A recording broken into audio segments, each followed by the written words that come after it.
sports mu esuko, sports mu akukudam, sports mu striker papa dia.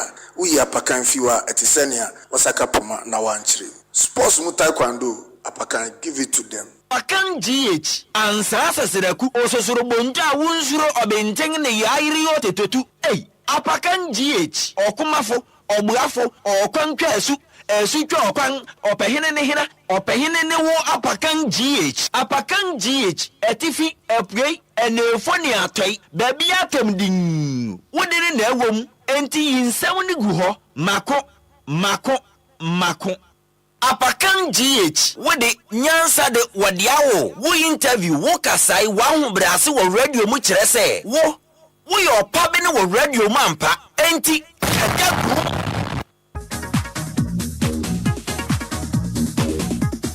DL Power Sports what the jawo that devil DL Power Sports what the jawo that devil.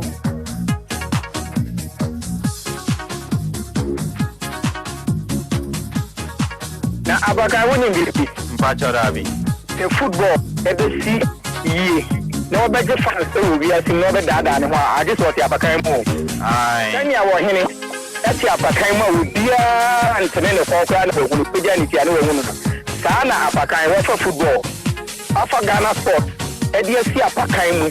Now the netinam Emma Ghana ha obia ehu sanya football eko.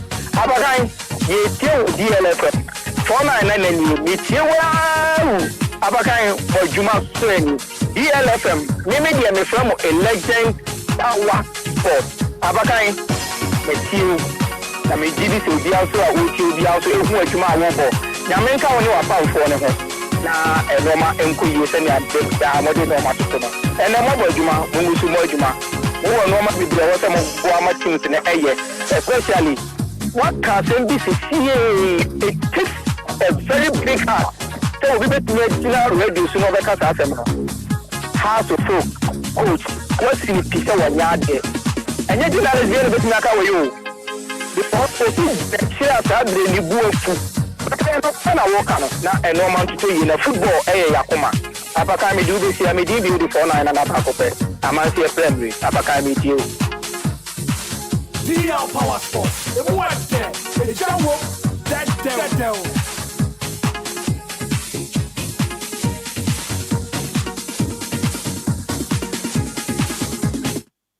Agba enyu memere dagba indi acha megbalagba dora novinyo pogotofio indi acha gama gbado megbanoyin sports ye metwogbono yimenko enyu DL Power Sports to gama kaka verse reba indokuchu gari velapwa ye meno yimetwo DL Power Sports yagbono medekuku no indi ayomade na madena gbona madena mesia mekropomotofio no choma radio adare DL 106.9 sports air dimila ye meno yimetwogbono tamedekuku no by the radio allegia na neno gia anyami ganyobi tuobole bowu no ko we Facebook fa ne mengabo lebine hefia no yo lebine hubeshe watashie ko wake sports ne ba egbaji DL Power Sports mekpa bo fai lebine ni ochomoko ni moko akemoko ni mofia moke radio afo DL 106.9 sports no ni small ni watashi mwene wake ba kajo radio ebie hani ne phobia we ni BPS sports me ni wake ba bahabo mwene. Good morning to our cherished listeners and viewers watching us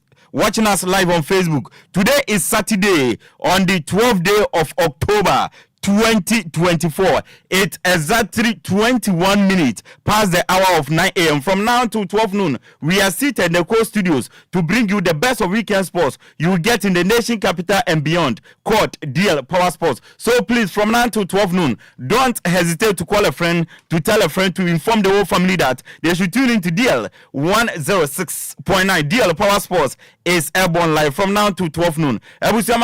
So na me mama chema kwa bakese pa emfamra enkrampumpuni mantem ene Ghana jatum kasafidie kese ba kopeso deal ohanisia chiripo enkron ene memre da October ne bosmere da tosudumie no afimpimie no ene aduonu na samre hwa wa kire obre na simano pole aduonu mie no ene abapa no pa no nkro fi samre ya ekwakọ se dumie no beba gudie mo mrante a enkrofo no bi frɛ ya gudie mo akonfo ya tenase agudie kwanso ye ba betu shirede powder guye ho na ye twa ye ho frede ne yakom na agudie mo nsama wodo ekotwi na kɔ breman ne ankanso ne awaso ntie ne awaso ate a wanya nchemu papa no ya tenase ye de nchiremu papa no erebrɛ afa ahodo opi na wom time with doctor ebeba wakwemo eno achi amano ne nsembeba efie sembeba exclusive interviews ne beba ena mpenefo kukudam ebetenase na omode mpapa mu no ede abro aha no we don't do opinion analysis here, we do factual analysis into well researched facts and figures, educative, informative, matured analysis no omode ebebro aya dwumedie ye de man yetiefo ene ya hwefo into ye yimumu ye bema mo kwan na mode mo messages abaye bekinkan through Facebook and WhatsApp and our friends ye be sorry so a ye de awoma bi betu dwa mo befre na dwumedie mo so mo akire mo adwen ewo so we nyina ne yaka aboa no a ya 3D DL Power Sports ye ba be so mo ewo DL ohanisia chiripo enkron kasa fidie so enuanum ni nyina wa ene yaka entuma bo ani se na ba komba ye de ensam ne ba sanse nipa ba ko woi aya sebe onche damfo sanso na nipa ba ko ne nsam tumi nso nyame ani katada entimi a wotimi ni anyame nkwa ena medi dwumedie don hwere miensan mede ba eye solid formidable team ena yatenasia yede nsam no eba yema wache ama wakwabani entena dumienu moya yen sorry so ye wo Facebook live DLFM 106.9 okwa na one like page no na live feed na etwagu on wa share ede amaye na friends weja o message bibia pesa woka wagudie mu no enya tem didie any personal attack nkwa de twoto na yebekin kan ni nyina ede amawo WhatsApp phone yenyimumu nyabotre na twa WhatsApp message ni bra yebekin kan momfambra yebekin kan ni nyina 0593 406565 0593 406565 modem WhatsApp messages ne ba yebekin kan ni nyina kama ede amamu na nano pa yesinkunya ewo DL Power Sports so nsamben ene gu yampro so a yababesi wukoso atutu ne srani abasa na yapene poma sibre odi wani chiemo ewo ebibrem ha 2025 AFCON no ebekoso wo Morocco na yimu akensie na broni efre qualifies eguso ekoso ye de won sampi na besomo endro matches koso ne matches beba so ochina matches beba so ye de ni nyina won sam ede ebesomo ye ram our boxing so a edi hen British sports promoter match rooms promotion ono dano o se in the Anthony Joshua o dwen ntokwa ba ko pe eno ane se oni abrantia ye friend Daniel Dubois rematch no ebeba so any boxing sense pina no ye de ebema ewo dwumedie ne so a enye asem kitwa uram awo tennis so a Rafael Nadal legendary tennis player of Spain o sisizi we kwawe a wa retire on more tennis biem empenifo pina kasa ede afa no yere wonsam ede ba NBA insam chakpo eguyam pronso a Kendrick Perkins nkofo so pekasa na say 1-2 no wabetu bia atum wakasa ede afa Phoenix Suns so yere wonsam eba football so no Nations League UEFA ekoso CONMEBOL World Cup 2026 qualifies ekoso yede wonsam ede ebemao uwuramu ewo Ghana so a Black Stars of Ghana AFCON 2025 qualifies danwa da nomune eye Sudan abodro 0-0 nyame aduma ye ni o ma ye feri Sudan esa kobo Libya ebe kosen ye bedi nkomo edi amao na Ghana Premier League match day 6 games ebe koso Division 1 League match day 3 games ebe koso ena mano champion of champions no ebe baso ni nyina nkomo ekitan ya ye de ebe beso mo DL Power Sports so live on DL 106.9 sana meka chono ye live on Facebook DLFM 106.9 jaw messages ni nyina wo ye backing kan ede amaw enso wo a enye asem ketwa ewo ena afenso WhatsApp no 0593 406565 enti ode fawa ye backing kan ni nyina kama ede amaw dwumedie Penipa o produce ema yade abesomo no DJ Omarion ono na ototo nyama ema yade dwumedie no de abebe down DJ Omarion eno no obeti Bismarck eduse obeti nenka sanso na Ghana fo nyina wofa Mr. Mohammed Alassan former NCC national organizer edema Heart of Folk obeti nenka ena afenso no coach Vincent Abiu ono so bedwane na minia Kofi Mensa Okran ono so ebedwane ntinde fia no fully packed ye bedi Black Stars won komo ye be Black Stars eduro na ya hwe mo hawo na ya moma no eduro mi amedi dwumedi enwo chiam ye di ameje so no ayensu ano de hye Apakan GH the blessed ki ye dwumedi ye pese wiemu die na wiemu peye nti ye jai ede hye nyame agya nyame oba ene nyame won krokron sa Christopher nyina monje me so amen ye ni anum kremfo monje me so ala fatia hinufo no monje me so home sat fat and of course Rastafarians ni nyina monje me so ja Rastafari ekwan no mabie ekwan no emuda ototin ye kosa akwa kwese dumienu bebo e deal Power Sports live on DL 106.9 DL Power Sports. Emuade, ejawom, dead. of course emuode ejawom dead ekwan no mabie enche bia me producer ebefa Dr. Mark ewa ahomane so ede amame na me ne doc atwetwe nkomo na wonim se na otwe edu se ni etnase a exercise awodo na ayeye no apomuden kwanso mfaso be na de brain yedi nkomo obi wo kra na sebe yare bi woni so onim se exercise we okoye no emmoa no ede oha bebre no ede problem bi bebre na wakoye be wi no na okoye exercise de apomuden na so na akofo how ede abre no na exercise a part of sports intina na otwe bia yetnase ane afato ye ho se ye be educate ye tiefo about exercise awodo se na be ya ye exercise no apomuden no enkofo how bia famre ena wonim se edu weekends se ya ena manfo ewo fie adwumayefo dodo na nkwa adwuma memene dane kwasiada ntia no ena mu take opportunity no e de exercise ntia nso ya fato ye ho so a ye educate omo exercise na obeye no wo yare bia menkwa exercise bi emmoa se na mfo hamre ye educate ye ho na boa emanya pomuden no etuma gina na so sanse wo nkwa na wo anwode a ena DL Power Sports no utia ebeye wo de nti DJ Marion etoto homa no obenya doc wa homa ne so na yene no edi nkomo na me nko Facebook na mo messages no me start eyiyi bi emfanfiwa enye asem keto akra enso wo na yentie we kakra bi ne yamra yeba na yafa doctor na yene doctor a hye nkomo twetwe na ase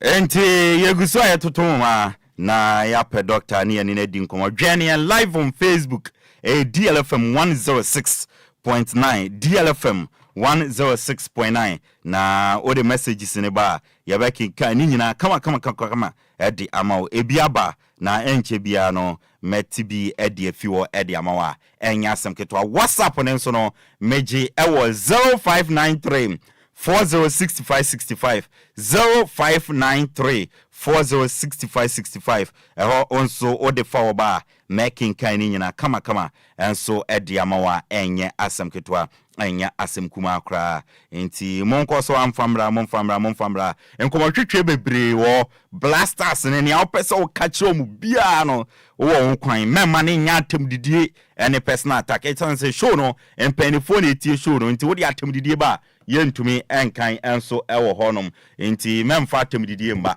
wo de kire wadwen blasters no ne awoka no na waka chom yebekenkan yankwa ma ne so na ye ne Dr. Mark ana Dr. Sam rather Dr. Sam ending komo doc na no pe mama wa chema wa kwa bamfamra DL 106.9 so Apakan ze ni dini de opeso so san ko Dr. Mark pa and ye say me na Dr. Mark Sam me wo Mark bi ono na yo ha madwi no me pese me di ni din ma ono ene jena yeni yenem so ta from Dr. Mark Enti for yene Dr. Sam. Na doc obi se mi say Sami ana Samuel ana say den. Samson. Samson. Oh, okay. Say Samson is Samuel ni nyina Sami. Yes. Okay. Enti Dr. Samson won.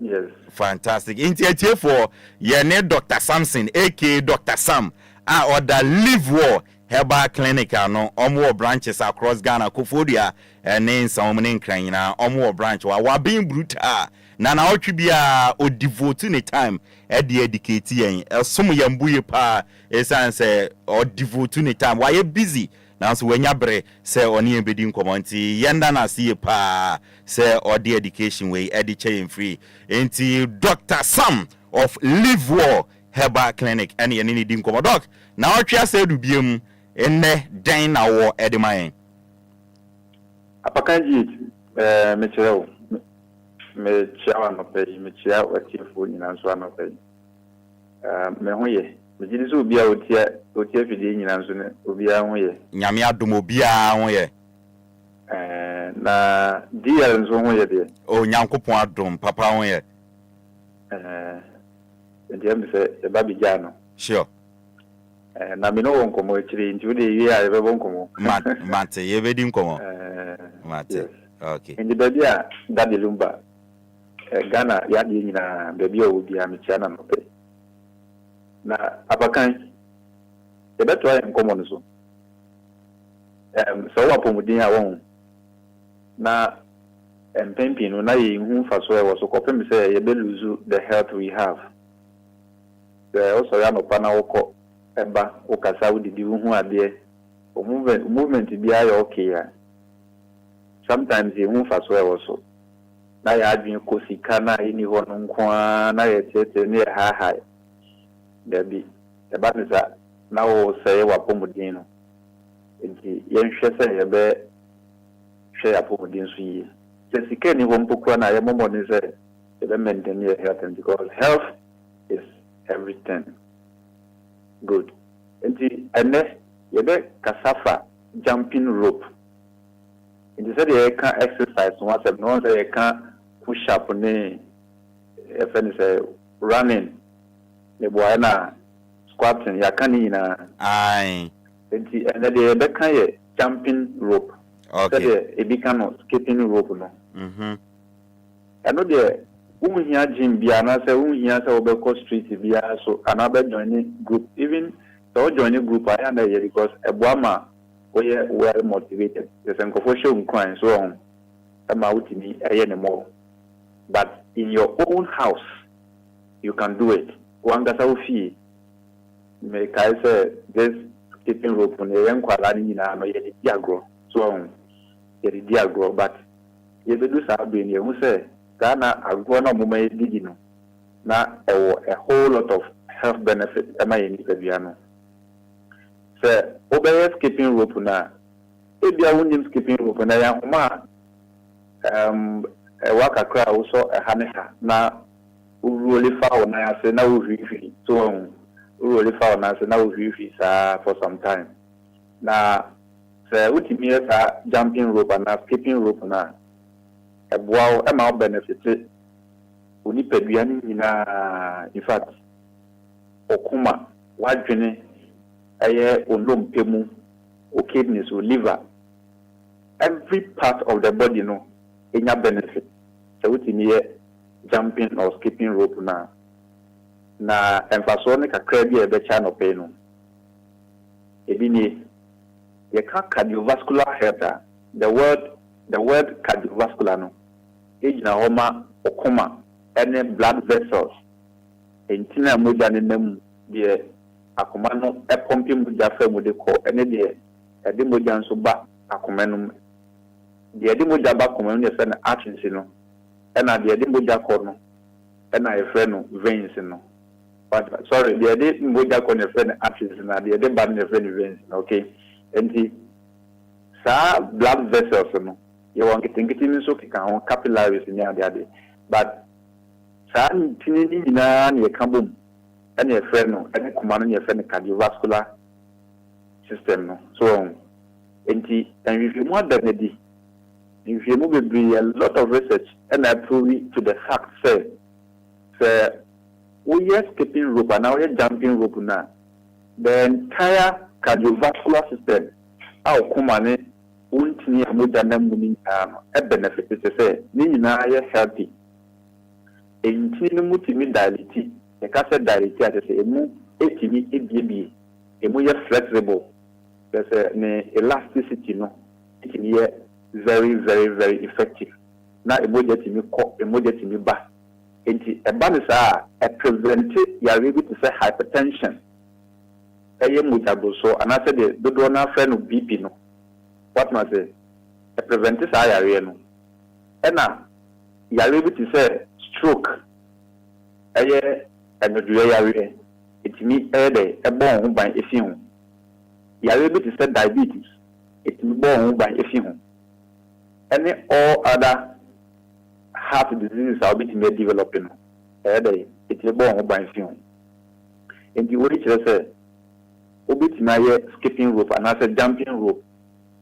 See, and I bet you a bit my a boy, a more nipebian, especially heart, any intina with a nemono. It means now in power. I know that China. Now, skipping rope and now skipping. And also to me, a burning calories. So, Emma would to me a lose weight. Into almost as the form of person lose weight, you know. Skipping or jumping rope area, one of the surest ways will be to me use to Emma what me lose weight. Very, very true. And also, a lot of research I indicate and I say approve to that fact. Now, we are skipping and as a jumping rope so a boy strengthen or muscles on the year or one the pebiano. So, a namnet the Tarigum pin honey at the end. A boy Emma Sarah muscles or no, a young or ye come up. Indeed, a bit more complaining of muzzle punya there. And I said that you win so your mother or our own. Apakan say omo kakra na said omo nufu na de asage to I am ready. Yeah. So we oba na say what ask it and that's what that jumping rope na. Na say all the time we nufu ni gina ho kama. What opa oba bia o timi an opa we young na won woda. Na say oba wo a. So what you say oba won kwa dia start it from now. Okay, start it fin always why in guys. Obi say all the time we nufu no ejina so kama member no so de nufu no ejina so a na apakan say na neje pa. Enti as I say, we make sure say bibia opese o enjoy no ochina no starting in that day ene. Enya time nufu na start dey wi no na vi na okoye no 1 week. No koye no 1 week ni 2 weeks bi na ohun ya. O say enye adwuma. But you need consistency as a sort of also. Apakan what is the mechanism? Doc Matthias pa. Jumping rope no a boy strengthen or muscles. And your breast, remember breast in kwa, so all part of our muscles no. A boy a man in a very healthy. Okay. Now jumping rope no, another skipping also a boy build stronger bones. You're not in no penum very strong. Also, live word here. A bad dum pimo sema. Akwadari wumpa so. Na yanso if you move bebree e wo saa dum pimo ho odi mu. Na no kure e wo bebree. Say obi o participate na say bibia empempi no oye jumping and I say or skipping rope no.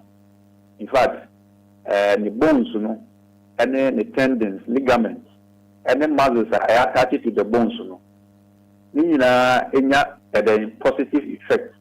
About bone mass, no, any another bone density, no, they are very stronger. Another a coastal. And you will say, we are young now, tired. When you're from 40, 50, 60, not all the time go for complaining about you go to be in all the on the trade. Maybe I don't know the wedding. It's very true. And to the youth, do it now. And I said, when you need so not to be a fin, I won't here. That's ahoɔden kakra wɔ hɔ nko that you can start bit ma start kakra and pray who say wo yɛ bebree wɔ bra afi na wo start yɛ ne kakra obo nsa afi obetimi ayɛ dɛ akɔkyiri wɔ bra wɔ kɔ wani na baako nso ɛka ho ni improve coordination and balance nti ɛma nipadua ni nyinaa coordinate properly okay obi adwuma ɛsɛ sɛ ɔyɛ no ɔyɛ ne pɛpɛɛpɛ adwene yɛ adwuma nsa yɛ adwuma ɛhwene every part of the body ɛyɛ adwuma pɛpɛɛpɛ na afei nso no onya balance obi wɔ hɔ a ɔnam a bibi kakra bi bɔ nso wate ahwɛ so wɔn sɛ dɛ mekyerɛ no nti ɛboa ma wotumi nya o balance ɛma all the time no we are very fit and strong nti onai ɛne wo sere mu o movement obi bia obo say I am very strong nti min on ka say me nam I am say maintain hwe da bi bibi sa emma nti yen hye ne so these are the facts yen live was about clinic ye de due to yen practice and also experience that yen yawo practice na yen mu no fact and other researchers and so why they prove to that fact okay nti no obi ara betimi de ne ho ahyem jumping rope way fawo nya so okutia sika o sika so na pese okutia eco joining groups bi fitness group and also gym bi ni adia obetimi akoye but we one kasa see the day out you can do it just get the rope na start is our exercise no a healthy nation is a wealthy nation. Nti the person no mienu nyina yenya hoden o de nti na se ye bre na mo kasa e wo sade mo wo nti apakan ene jumping or skipping rope eno ho komo ni di e de bisia e wa ya duma next week Saturday e be san so ato aso nti questions bi o wa e de ho bit me bisa ana wan kasa bi bisa ne ato aso doc wa cheche mu nyina ma me giri se obi ate ase na emu no braininti question ye ntumi mbisa be brainti no obi wo question bi opeso bisa wa doc fa wa homa tudwa na ombisa concerning and that this year or the man okay nti obi abetina afre me 0249 150 844 0249 150 844 and 054 335 0438 054 335 0438 that numbers we need na WhatsApp into bit my frame and I say obe WhatsApp apakan obi anso bit me follow ye I will live well today our TikTok your education is be below na what me anya bi o do kwa na wa follow na wa share live well about clinic and also our YouTube bit me follow na wa share na we education is be o but I'm going to say the share next week doctor yada se pass na no pay we devote to time we busy schedules in each we devote to time any esua there Dr. Sam of Liver doc yada see papa nyamisha right Mate intiatie for yani Dr. Penny Dr. Sam of Liver Herbal Clinic na sena na otwi bia ye no yesua de de fan apomudin ho agudie kwan so exercise outdoor na otwi so no ode na otwi de e de abre ba bia du ne de ye kwa manone kakra bia manone ne kra no bibia nheda ni wo international break inti matches no bobo nti ye bobo matches no so tetetew na ye de esi na ya ba fie inde it's all about blasters no ni ntia yem blasters na fi say ye tumi bo World Cup quarter finals against Omaya yefen Uruguay na Aje Suarez ko chi ball ansa na Uruguay tuma qualify ahead of Ghana ama nde Ghana ye do level say against Sudan kra ye ntumi hye no enna menem panifu akuku dambesi nkunya ofia na mabisa om say adenti na blasters no edikran from World Cup quarter finals sa bedu say AFCON qualifies kra no Ghana match win ya ending ye ba be di un komenti no ye nko na ye fama no nsem kakra mbra ne ye ne mpanifo nsinkuja ofie na ye ndi sa nkoma we nyina enso beto a mframa na edikan ye ntie we ye ba na ye remu onkrofo nkro so di amano ne nsem kakra bi e di asomo ye ba sesia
on DLFM 106.9.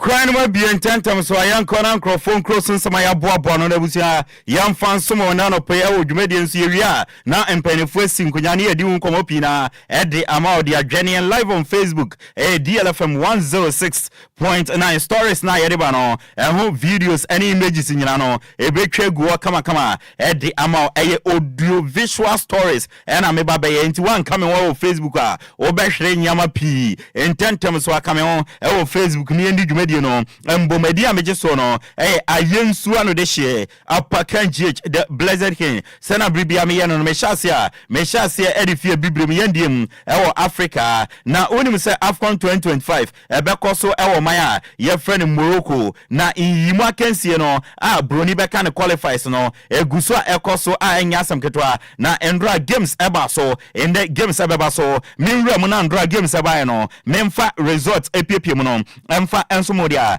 yansha semfa fisi uram awo group A Endra 2 games etoga Madagascar etna fieshe kaneba kon ema Gambia nso etimu ba kon sanso na Tunisia surprisingly no omotina fi ema Comoros ekobo meka ba comment man ti sa Comoros we nanse omo ya hadwen ewa Africa ye pa omo kuma kese ni di nanse Ghana ye hye omo ye ntumi hye omo endroma kwachi omo ya ya fa ni Tunisia bo meka ba kwa omo entumi ante eno ye group A games Andra etoga result na medi asomo ewo dwumedie no so nanope ye nwura mu ewo group B a Endra one game ena etoga ewo group B wo na oma ye fa ni Gabon omo tena fie omo anhyebi sanso na Lesotho omo nso anhyebi uram ewo group C a eno nso Endra one game etoga oma ye fa ni Egypt omo tena fie ehye kan mienu ema Mauritania omo ntumante abrante ye fa no Trezeguet oshego ena Mohamed Salah enso eshego edmomaya ye fa ni Egypt eno eye group C Endra game etoga uram ewo group D won so a Endra 2 games etoga Oma ye friend Beni omo chi Rwanda ebo mekanimi ensa omo entumante ena friend so alata ya Nigeria yenuanom no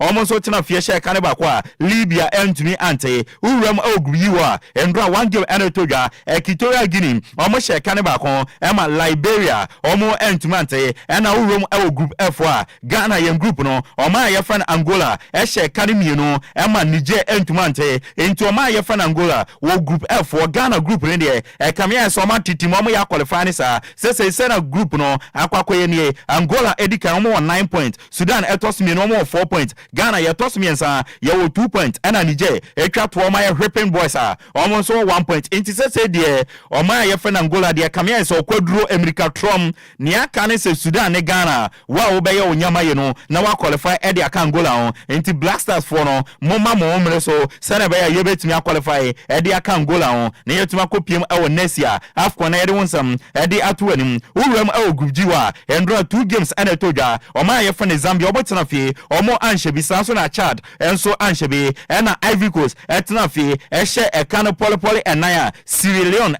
timu ba kon na Nicolas Pepe ehye go Frank Yannick Kesse ehye 2 goals ena Brantia ye fane Diakite enso ehye go ede mo maya ye fane Ivory Coast amede wonsam ede asomo eno ye group G endra games eba so uram group I wana endra 2 games etoja Mozambique ehye kan ba kon ema Swatini so etimu ba kon ena Mali ehye ba kon ema Guinea Bissau enso entumi ante uram group G endra 1 game na etoja Cameroon echi Kenya ebo meka polepole enan ema Kenya etimu ba kon Vincent Abubakar Shego Abrante FN Hongla Brian Mbeumo sa boyna or Brentford nanse ni monbo e was you power English Premier League or Shego ena Christian Basogog enso Shego edemo maya your friend Cameroon made a one some Edison wo group K no endra Uganda share kanibako South Africa entwante and after so South Africa and South Sudan rather monfanchame Uganda share kanibako South Sudan and to me ante and after so no South Africa share kanu poly enum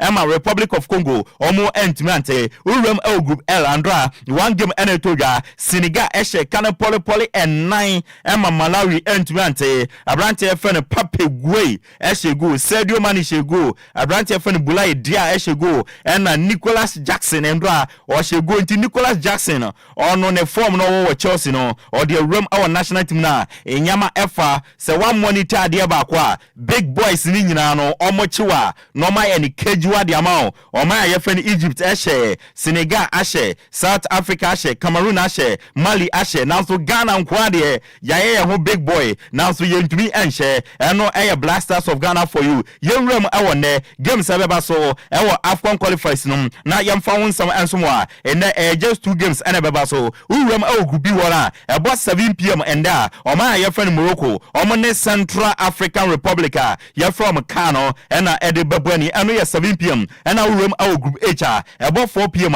o ma ye friend Guinea o ne Ethiopia eno na nkrofo beka na Ethiopia o de ebebani enya semketwa nyame admo ochina yewrem na games ebeba so AFCON qualifiers no yam fans mo de ahane so fama me so ochina 1 game penalty toja group L ho ebo 4 pm ochina Burundi and Burkina Faso omo de ebebani yede ewonsam edi asomo dwumedie ni so enye nkwalasem enye betekra yenwram awonsam fufuro na yemfa ento aso enfama dia nyame adoma dwada games ebeba so say netie AFCON qualifiers no urem group A wa Gambia and Madagascar ebebo 2 pm and afenso group E no 4 pm Jordan Liberia and Equatorial Guinea bebo na 4 pm no Togo and Algeria ede abani group H 7 pm Jordan no Ethiopia omuni Guinea ebebo and group I no 4 pm Jordan no Guinea Bissau and Mali bebo na fenso 7 pm no Eswatini and Mozambique abo and group J no Kenya and Cameroon bebo na Zimbabwe and Namibia bo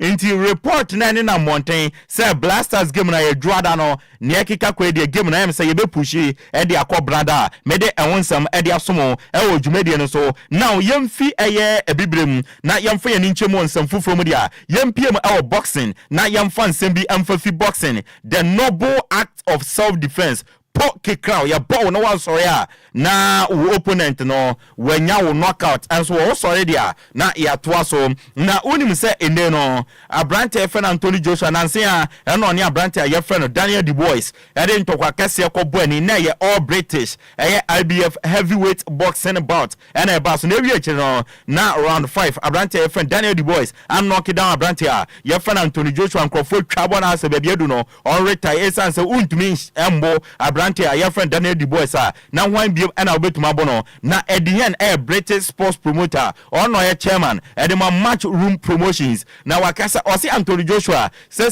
the ntokwa opena ene so ne abrante a ye friend Daniel Du Bois ebeku biem enti say we taxi free say we hwan ondwe won sesia according to edihen no osi say ntokwa abrante a ye friend Anthony Joshua edwe won na no ene so ne Daniel Du Bois ebeku rematch na wahwe so betumi age IBF heavyweight title no edi afininsem ansa na wadwen wo se oni obi foforo ebeku na yentie nsem a papa ye friend edihen edi tudwa edi for Anthony Joshua.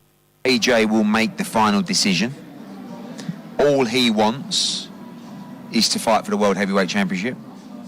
He feels he can beat Dubois. We know that in some people's eyes that's a risky fight to take. It is a risky fight to take. But he's not really interested in having a comeback fight or fighting Dillian White or Wilder or I don't know. He just thinks I've got a straight shot at the World Heavyweight Championship. And those shots are hard to come by. So we shall see. I have to ask Eddie, and you mentioned it earlier, how after the first Usyk fight, a lot of people saying all he has to do is this to amend what went wrong in the first fight, and he never quite was able to. Would you look at this now stylistically and say this is a more difficult fight for him to right the wrongs of? Because with Usyk, as you mentioned, everyone was talking about what he had to do. Ruiz the same, but with this, everybody's written him off going into the rematch. This is actually a straightforward fight in terms of tactics to right the wrongs, but a dangerous fight because of what happened in the first fight. The Usyk puzzle, that's a really difficult rematch to go into. Like, he got pinged everywhere in the first fight. The second fight, done a good job, made it much closer, but Usyk's championship rounds performance was incredible. We can beat Dubois 100%, but you got to get it right. But we know exactly what to do, and even in the Usyk rematch, I don't think you could say we knew exactly what to do. Like, you can say, yeah, try this, do that, but Usyk's a puzzle that's so difficult to solve. Baba, your friend Eddie Hen, a British sports promoter, on our chairman, at my match rooms promotion, on our Wakasa HMA, and the Anthony Joshua, need focus, need concentration, attention, or the aqua brantia, your friend Daniel Du Bois, so say rematch, on Eddie Ebeboni, Ade Oladipo. Ade Oladipo, a lead presenter at Madaz, a boxing.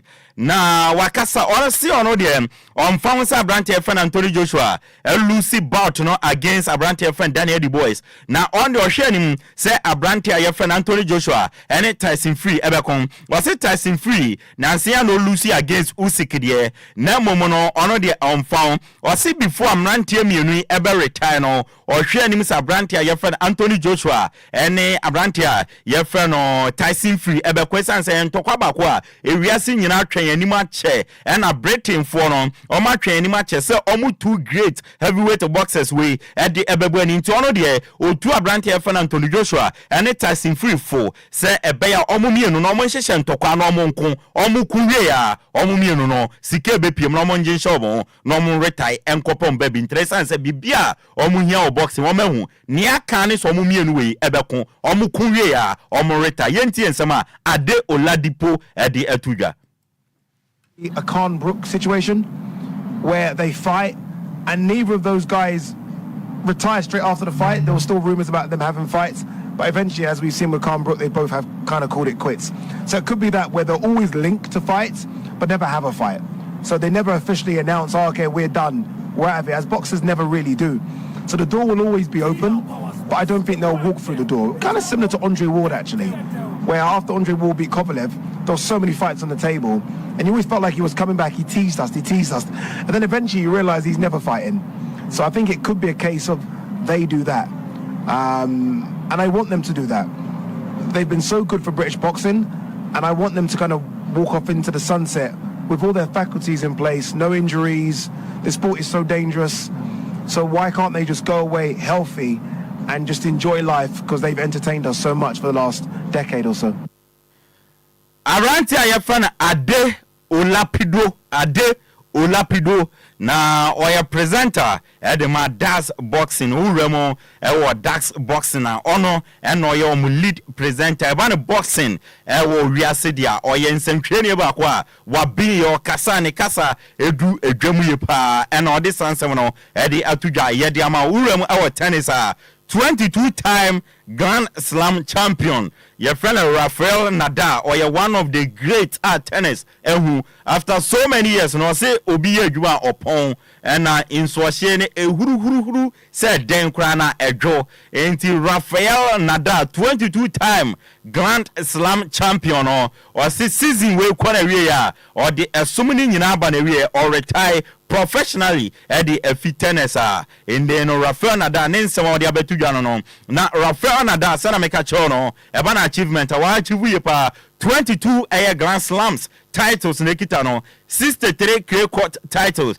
2 Olympic gold medals nekita no onyeni package wa ewo tennis mu wa Bob pa one of the greatest ever tennis players yet to me enya na ankrofo bebre na kasa dia fa no Novak Djokovic Serbian professional tennis player ono say one of the greatest o mapie e fit tennis mu no wakasa o say Rafael Nadal aye the greatest rival no say rivalry oni abrantie friend Rafael Nadal enya no impact e won so positively na o say ne career mu no by far no open rivalry etumi aboa na e oni Rafael Nadal o mo rivalry no na onim say ebrewe beba e ma Rafael Nadal a retire na mom no wandwen ehun say beba sesia o say Rafael Nadal aye inspirations and the man kola any wiase nyina enti ne obeka ne se oye proud of a brand here from Rafael Nadal nia wa achieve a ende no or de som no e de barrier yenti ensema Novak Djokovic e de atudwa de for Rafael Nadal a retire ehun.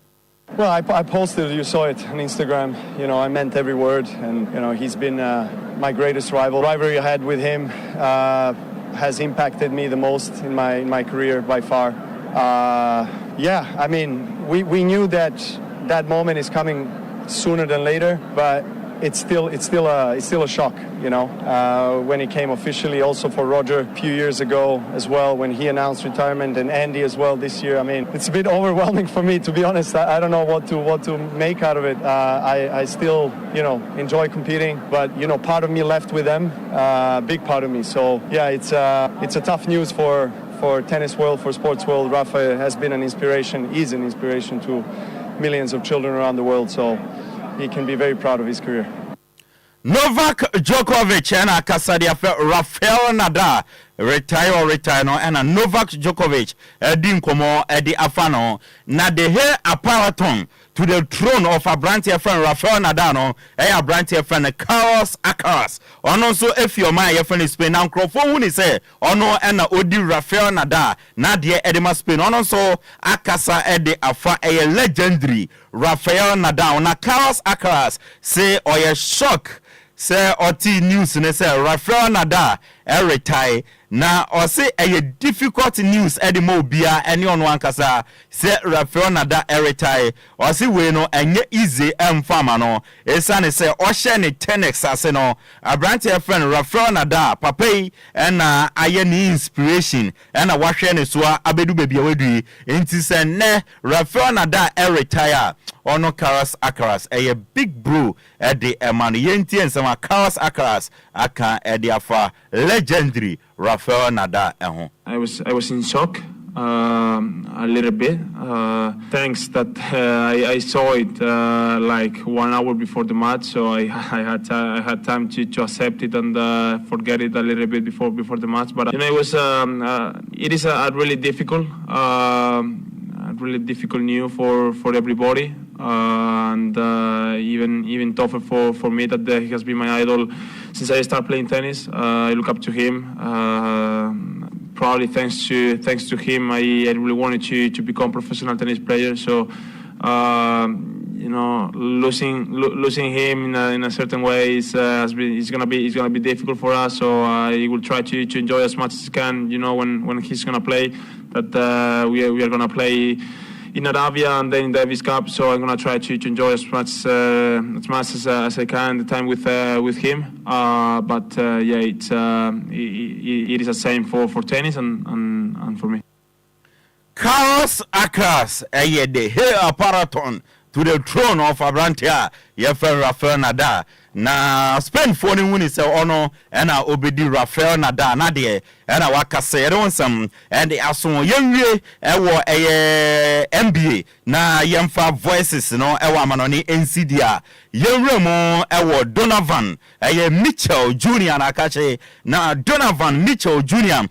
American professional tennis player sina ka Edma Cleveland Cavaliers na wakasa osenkrofo season ya yebabe komuno omo ka LA Lakers ka Boston Celtics ni ade and ankrofo form ani anko bobokwa ana tennis team ya from an NBA team rather I from Cleveland Cavaliers na also already a season ya Cleveland Cavaliers ebabe kom ewo NBA mu no already ohuni se ombetumi age na onwe ye contenders enti mu amokeka say I Boston Celtics LA Lakers because of the LeBron James and then Bronny James ni ade akopie mu won ebeje ni ade no o se mo de mo nkoso ankeka ni amope na ono Donovan Mitchell Jr. no ohuni se omo Cleveland Cavaliers no almost uremo ewo NBA na almost so contenders. I think it helps. I think we were 23rd or 24th in pace last year. Kenny has spoken about myself. It was really the four of us, obviously the group, but really the four of us when he got the job. We kind of spoke about ways to find it. And a lot of it is, pace, playing with pace, get out and push. I think we're a championship contender. You've talked about wanting more. Can you be satisfied? At the end of the day, all that stuff is great, but whether it's fair or not, you're judged on rings, you're judged on championships. That's what you play this game for. You play to be the best. Donovan Mitchell Jr. Bonnie NBA Edema Cleveland Cavaliers and Wakasa James and Crawford can Phoenix Suns and LA Lakers and Boston Celtics and 1-1 and Beje also almost Cleveland Cavaliers and almost your contenders into your contenders were NBA season ya Yababekum 2024-2025 na young form can Oriana and Akonuma or Pekasa Bruta your friend Kendrick Perkins na Kendrick Perkins a retired American professional NBA player or see ono there who Donovan Mitchell Jr. and Aoke Kano wadre na Aoke Kano but ono there Obeka se Phoenix Suns and omo dark horse omo and no bia any new omo and so season ya yebabe komo no ewo NBA no betuma shock you bia etumi agi NBA no edesi omo na so o see afi no ope the dark horse omo NBA no ma ombetuma wini bibia nkrofo any new omo a ono there Obeka say Phoenix Suns yentie Kendrick Perkins. Look, I ain't tap dancing today. I came in hot. If I'm dancing, damn it, I'm doing the butterfly. I'm dropping it like it's hot. Okay, look, here's the thing. They're my dark horse to win it all. They're my dark horse to win it all. We saw a disgruntled, unhappy Kevin Durant average 27 points last year, and he wasn't seeing eye to eye with Frank Vogel. Now, he's coming in fresh start, fresh off of winning the gold medal. We saw the joy that he was playing with. Now he has Mike Budenholzer over there. Mike Budenholzer is coming in with something to prove. Felt like he shouldn't have got fired from the Milwaukee Bucks. Bradley Beal is happy. We saw how great that Devin Booker looked in the Olympics, and they filled in the pieces. Yeah. Again, this guy Plumlee, I don't know, he is so valuable to this team. Every single team he's been on, he's helped them move the goalposts on both ends of the floor. I hear you saying, dark horse to win it all, but if I told you it was the Thunder and the Timberwolves in the Western Conference Finals, would you be surprised? No, because so many teams, that's what think it feels about like it, Malika. in the West. Yeah, they got question marks. Right, and that's why there's question marks on every single team in the Western Conference, and that's why it wouldn't surprise me, and I'm ready to. Kendrick Perkins already time quarter of you on Kana no ntumu da debia no ka asem foforo eno ye Kendrick Perkins na ni days no ha adwene buruta na already time so ne wonjo da still na no sa so ban na da so kita debia o ka asem foforo na o kana adwene buruta eno ye Kendrick Perkins na audience samatuja na wo NBA ye de asomo yenwrem o football kakra bi ni yenye na yem fancy dia UEFA Nations League no abusia matches guso a ekoso yenwura mu ne yemfa result andra ya tutodwa ene nnani ochena matches ebeba so no emfa so wodia endra games etodwa wo UEFA Nations League no say ena result no ekokoyeye Bosnia and Herzegovina omotena firma Germany ebo mekami no omutumi atimu baako enso ewo abranti ayefene Dennis Ondaf ena ebo 2 goals no edema Germany ena abranti ayefene Edin Dzeko take no edema Maya yefene Bosnia and Herzegovina inti Dzeko eda so ebo edema national team Hungary ehye kane baako Netherlands atimu baako Denzel Dumfries ena ehye go no edema Netherlands ena abranti yefene Salai etake no edema Omaya yefene Hungary enso ewo uremu nso endra Czech Republic ehye Albania ebo mekanimi no omo entumante ena fensu Ukraine etnafie ehye kane baako Georgia yentumi ante Chelsea abrantia yefeno Mihail Mudryk ena take ehye go no edema Georgia Mihail Mudryk ena ehye go no edema ma yefeno Ukraine ndra against Georgia yede wonsam ede emao uremu nso won ensam fufroma endra Iceland etnafie eni wos ekoti obi ahye ne yonko eka mienu no ena Turkey nso no ehye kane baako Montenegro omo entumi ante uremu nso Estonia ehye kane polepole miensa ema Azerbaijan etimu baako ena Slovakia enso tena fie ne Sweden ekotia obi ahye ne yonko eka mienu enso wo ho a mede ede asomo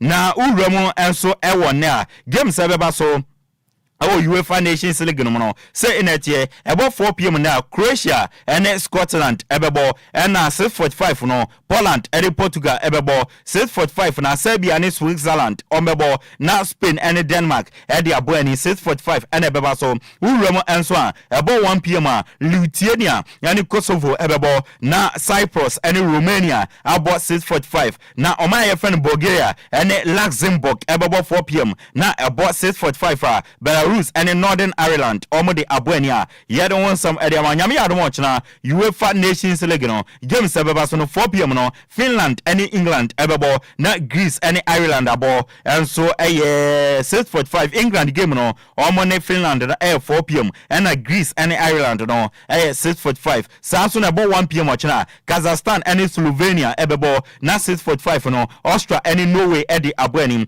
na Armenia and North Macedonia abo 4 p.m. Faroe Iceland omone Latvia ebebo 6:45 and Liechtenstein omone Gibraltar ebebo 4 p.m. nyame adomo chena and 4 p.m. no Malta and Moldova ebebo nyame adomo chena mede wonsam ede asomoa enye nkwalasem enye bete kura wo a wahuni ekọ ene ne ba CONMEBOL World Cup 2026 endra one game etodwa oma ye feni chiri omotena se ema Brazil ebo mekamino omutumi etimu baako ewo eno se endra game etodwa ewo CONMEBOL South America omo World Cup na ye de wonsam ede ama and don't forget say ahimnachinya no oma ye feni Peru omo so share kane baako a Uruguay entumi anti wo a ye de wonsam ede asomo no wahuni ekọ ene ne ba enti CONMEBOL for ne de omo World Cup qualifiers ena omuguso omoba mede ewonsam ede asomo na uwram ewonsam fufrom a uwram ewo English Premier League na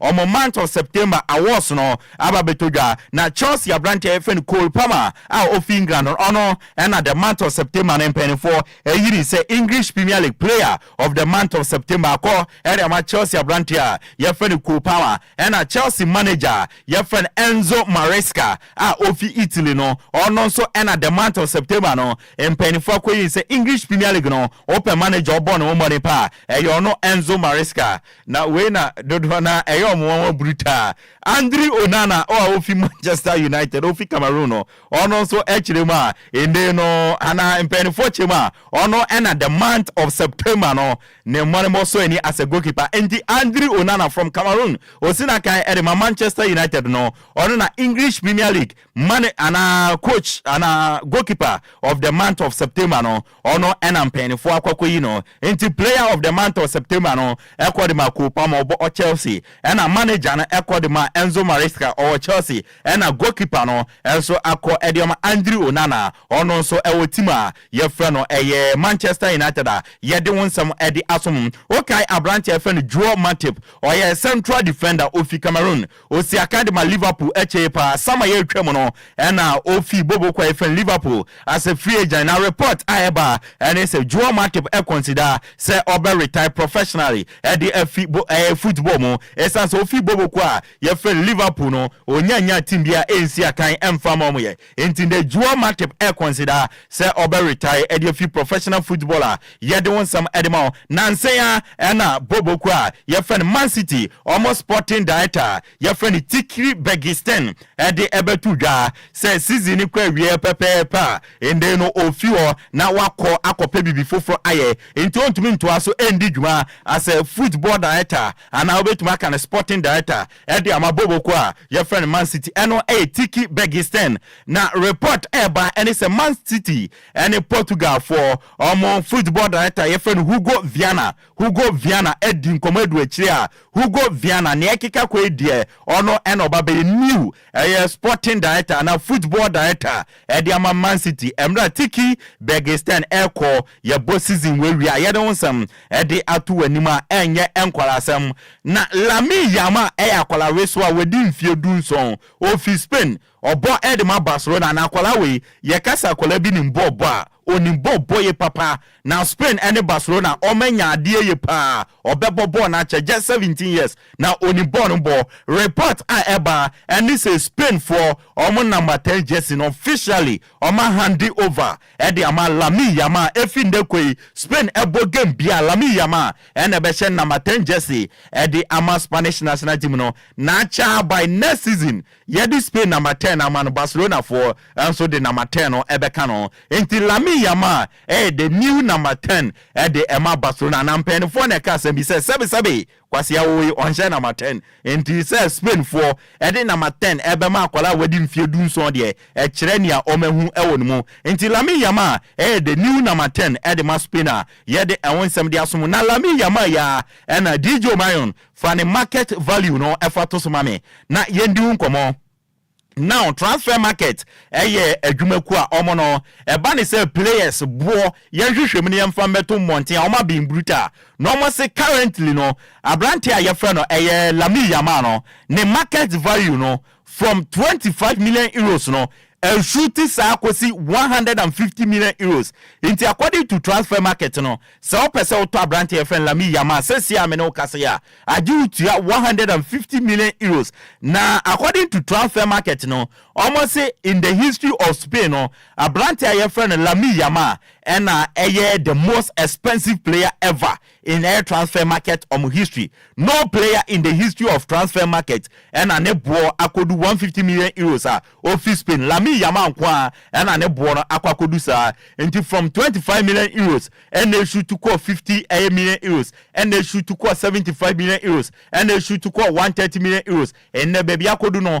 150 million euros and no abrante yefra Lami Yama ne won sem no ye de asomo na transfer market ya almost wiase nyina player ne bo den pa no abrante yefra Vinicius Junior almost say ne wo pese auto Vinicius Junior agi utua 200 million euros and sana wo de auto Vinicius Junior eno transfer market for no almost some mo de atudwa no a ye de amawo ensamre de edoson pa wa manoni ne mum no embre enti yenye na yemfansi na report eba ene se Arsenal brante a ye friend Bukayo Saka no ende wenya injury bi ewo man a ye friend England camp enti ende no oye na waba Arsenal na ya assess no report eba sisi just 1 minute ago and a drop here enti Arsenal brante a ye friend Bukayo Saka no wa sustain injury ewo England camp ewo ne left knee num enti ne abobo ba die abrante ayefra no Bukayo Saka de ebia na watena fie kakra isanse report eba no omo se ade no eya ye hu nti oba na Arsenal medical team na assess no ahwe the extent of the injury na ye de ehunsam edesomo ensam de bebre na wo na mum no embre nti yem fancy international matches ehunsen some players no akwa international break na ebi nso ko international assignment no na omu prepare nti wo de yemfa ma no nsem no emfancy ne emra fie na yem Blasters no yem be yo mo ho aduro Ghana Premier League nso match day 6 ewo wa ye bedi nkomo ema no nso no champion of champions no ebeko so na fenso no eye division 1 league no match day 3 eno nso beko so ye de ni nyina wonsam e de ebesomo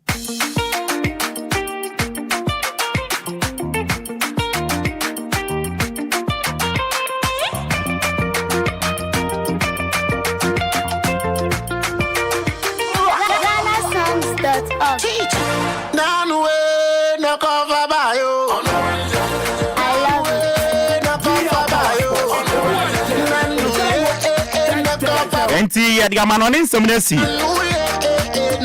ye babe din komo na manoni de menye sure say mabedwafo no mempenifo no omo ye interested ezan say bibia nsheda ni ho international matches na ne ye bobo na obi na kan asem say efie nyo ya odi degree ye dey say ntokwasi woman a mekobo degree no kobo degree na odi abaye dey enti efie nya sa o Blasters nyama nkoye enti ye bedi Blasters won komo and then India Blasters declining from World Cup quarter finals na your ball AFCON final 2010 na your ball final 2015 your AFCON na yanya the semi final and then the AFCON ne qualify kra na ya dey no so the question is and then India Blasters declining abedu baby ayedu ye bedi unkomo against Sudan ye be hwe ne ankoye esan say coach Vincent Abio ewa wa being brutal ye be bisa coach na tactically no and then ankoye systematically formation wise and then ankoye and players ni so agina park ne so no and then no man ye ni enti aye nyankunimdie no against ma ye finish Sudan na ye ko Libya na yakobo Sudan biem no in terms of formation tactics system ono na ye na adwuma and then na ye mfanko ye bedi won komo pina e ofidie ma enti Bismarck edu say atena say sanso na coach Vincent Abio coach Apakan ho ewa enche bia obeti wofa Mr. Mohamed Alassane nka na Miami nua Kofi Mensah Okran ono nso atomenkra se obeba enti efie ha fully packed na yeba bedi nkomo enye asem ketwa enti no enche bia no me ko na mama mempenifo no akwaba enso wo na magye om initial thought and comment ansana yewremo na yede nkomo twetwe no ababeto aso ede ama ye live on Facebook DLFM 106.9 DLFM 106.9 D ni capital L ni capital F ni capital M ni capital ni nyina bom DLFM ni bom na watintem na wo de 106.9 na odi aba na uwia wa share live feed ni dia man one like here page no na fe waja comment wo ye backing kan WhatsApp nso no 0593 406565 odi ba ye backing kan ni nyina kama enso e dia ma wo mamenko na me mamempe fo na kwaba na menjo mu initial thought and comment ansa ye de nkomo twetwe no e dia shase coach Vincent Abio coach and I don't pay me watching with you so many say coach won ye wa ni bibia boko ya da nyame ase ma yanto yanda wase say yeto nsa France no wadwen yen anwa waye pa coach yada wase I think say both sides sure the person who gave the invitation and in their honor they have the same mind okay and the idea they say once you are thanking me I should also be thanking you all right say your best serve your money to make sure say Omani be papa like you said in your introduction the degree means nothing when we are not at peace with ourselves so Omani here they infrastructure where you need them so kakra be chairman for you be tromuna you ever find to my prafra okay now o first time oba ni aha legendary Daddy Lumba ni fie no and o first time oba hu asen no I think they're impressive. I think about studios all Ghana there. When you show say Mara almost every studio all Ghana. So who come be new you want to see something so okay. I went somewhere, I saw something new. So very impressive, colorful, right from the reception up to Tabedu Studio High. If you set up where it look like one of the setup I was South Africa. It's a typical South Africa setup. you see everything inclusive. And right from the steps, you see the introduction. Wow. The owner has made introduction, and you will introduce the music world to you. So I think it's colorful, it's bright, everything looks spot on. It's one of the best I've entered this year. Wow. Yeah, that's it. Yeah, but since they have a few, they be our person about the door is open for you. Oh, thank you. Yeah, that's it. Inti abusia ye coach Vincent Abiu and and say what Jenny and that ye no eba bedin komo eba no coach na wa being brutal and asena ye ntena se analyze agudie na so coach wa being brutal. Mr. Titi no and when you listen to coach unyanim de you learn or my education ye pa nti no wa send the coach adwene na ye no eba bedin komo chairman chairman Bismarck edu say the cardinal e ma ache Apakan GH Apakan yo sorry na ti say yes adom bibi aboko mente wonka o menu yi obetimi nka I say where you me back kwa she say oh men ya me say Apakan GH Bismarck edu say mitimi you back mate say won ye bibi aboko say won ye nyame adom won ye ende de nyampe no fo ofia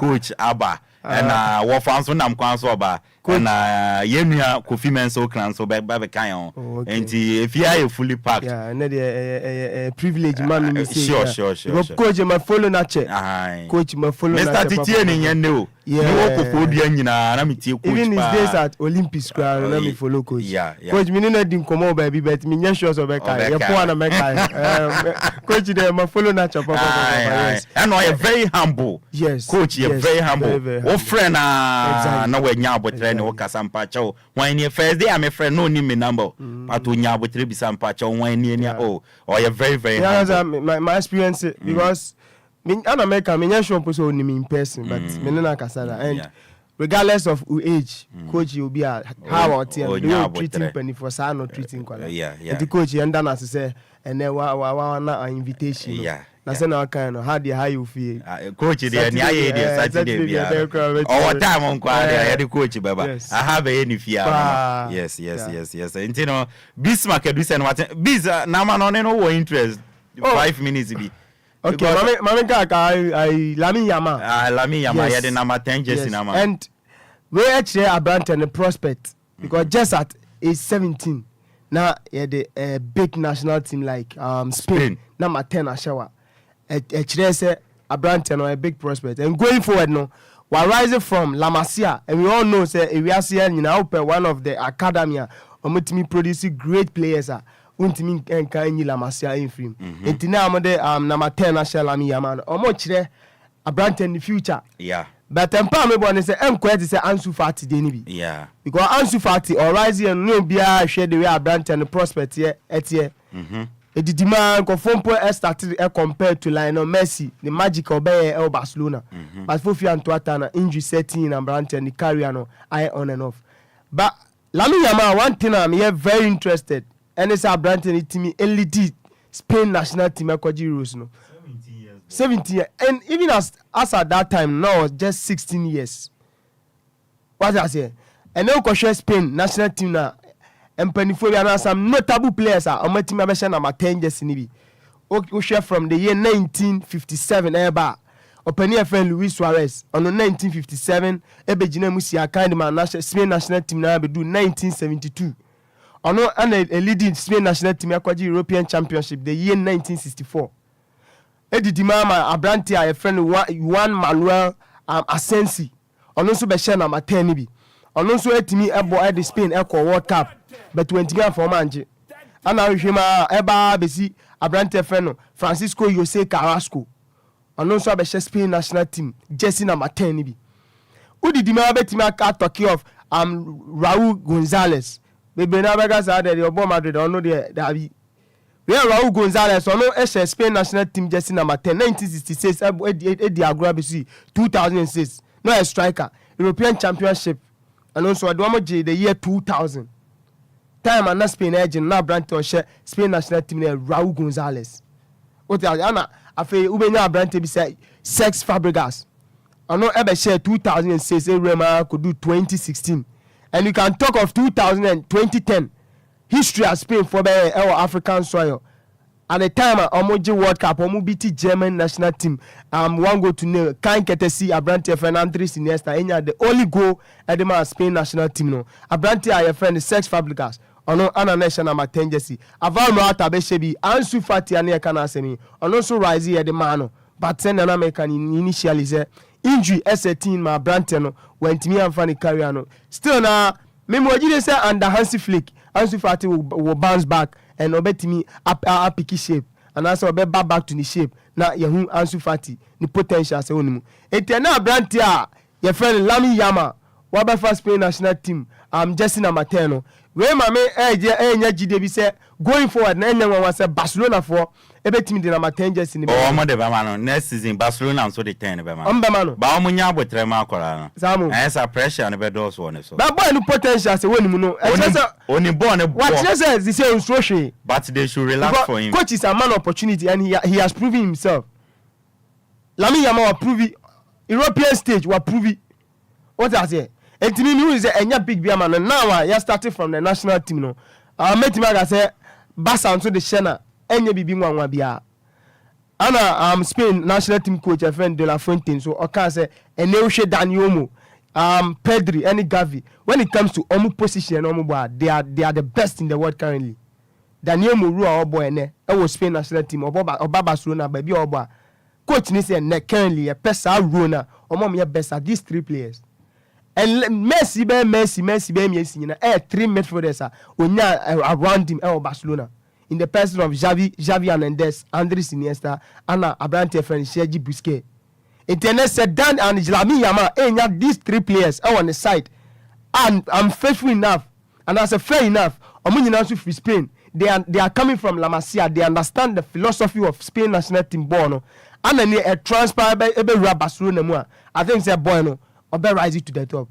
And nobody can break down Abrante Lami Yama. It's now the 10 is in Basa. I think they obey it to Marion for neto so far me. Na 10 just in so fatana. Born because 17 years. Ojiba confidence kitano and even the IQ 10 fatano. Fatano papa. Na say I no ko for ka say e ba Ballon d'Or na I am fair to black players. We there Lami Yama e black. Born there enti edu so say odusa na say esogia I think say o deserve ya am the be man no enti say ya as enkofo elenke Ballon d'Or to races ne I mean all these things and I think say a high time and nyina e be boagu eyechi do deserve ne yamfa man no Iniesta wan bi no at that time Messi be won peak what you say Ayer Robben Snyder ma obetimi Ronaldo ni Messi mu peaker one they have the personality. They have the numbers when it comes in terms of fans. And when you know players women you know say I don't know ya and I see then you support you. Amutimi on bobo on to the extent even referees and commentators are almost sound the game no crampo no they are so much interested. I mean join it cheers be a ba enkofu anim. And no bibia e da the pay say Lami Yama there and no show baby our rising from the market value. I mean who is our story me say ha 25 million euros. Say 150. And Barcelona so almost on the clause no 1 billion. 1 billion. Barcelona cross near 1 billion. But Paris focus on better. 1 billion. Don't tell them. To me. 1 billion. What the 1 billion euros better one player. Apakan. There's our club and ube close to it. Boy. I want money. I want there for you.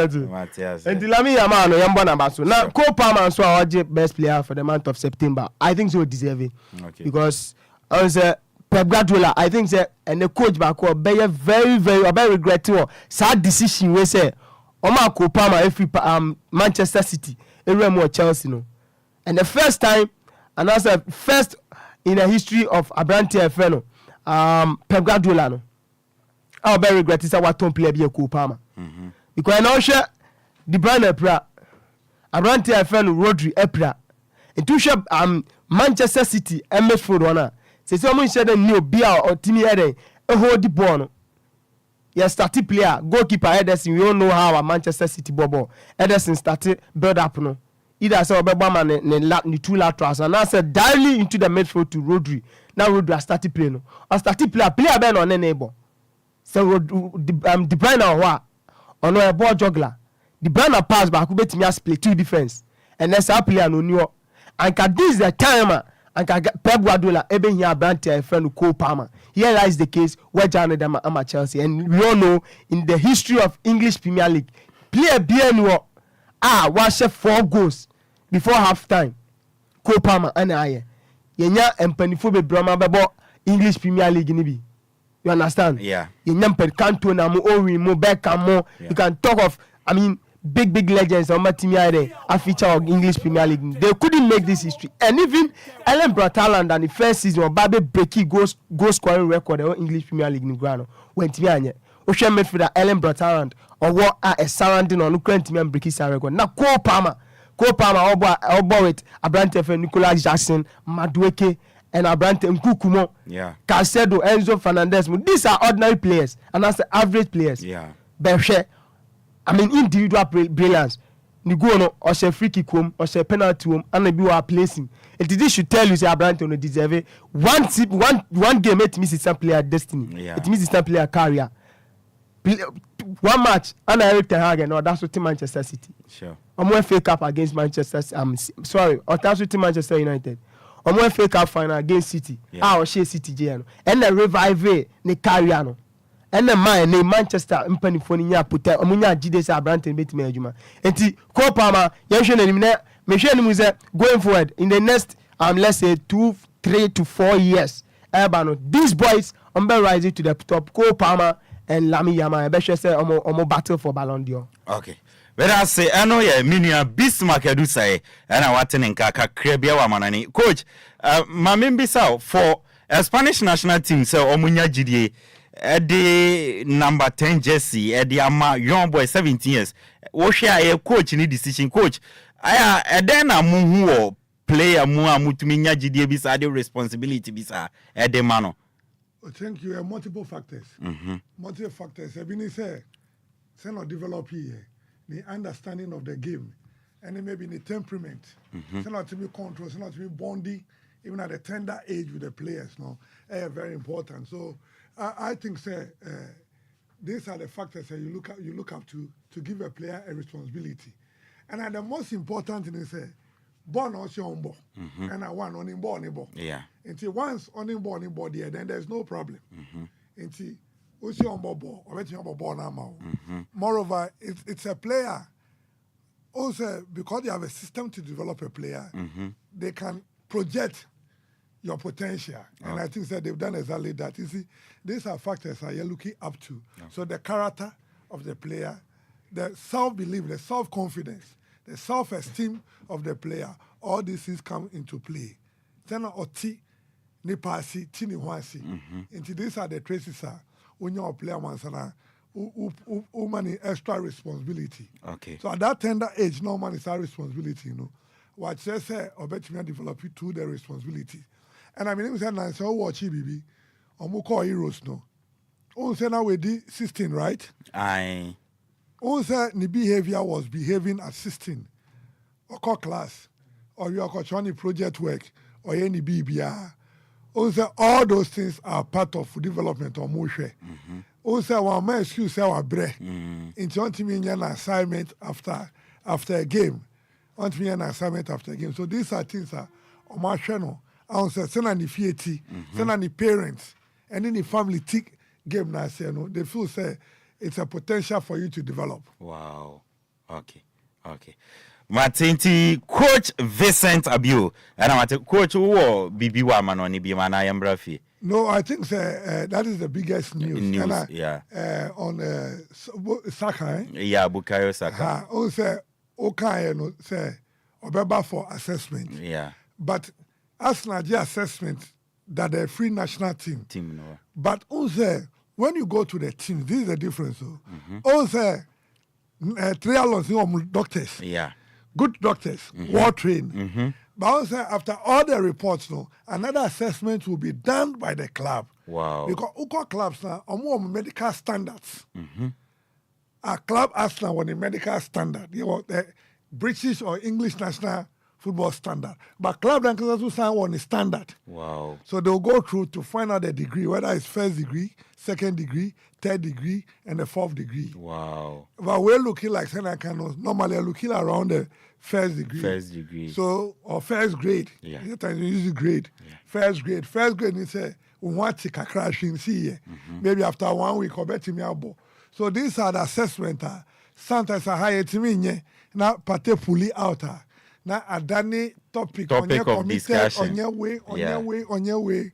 But when we take a report and we're able to feed the system very well, about Antina Saka Samba back. 3 lions are anyway, Juma. When they say anyway, but when we saw ye, Juma, sometimes Crabon say, Rebecca say Uncle US and Uncle Qatar.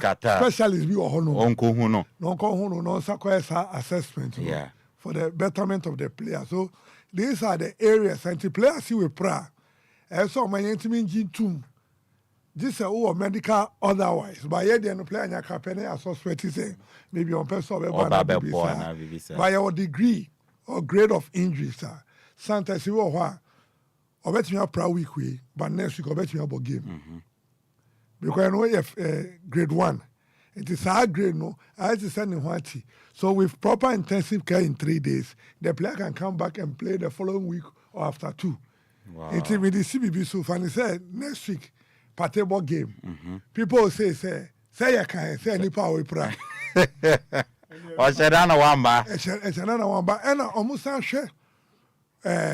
Also they are able to determine there's something I think next week before we do. Okay. They look at it. Okay. It's infrared. That system no. Yet determine say who be proud by next week. Wow. And who be proud by next month. Say Lord we will be proud by next month. So they can predetermine somebody who will get injured, especially when it comes to the muscle injuries. Sometimes some tissue. And it's that ube move to another pitch. They can tell you say kakra we wanyano. Ube timi about 2 weeks time. Ube timi about a week's time.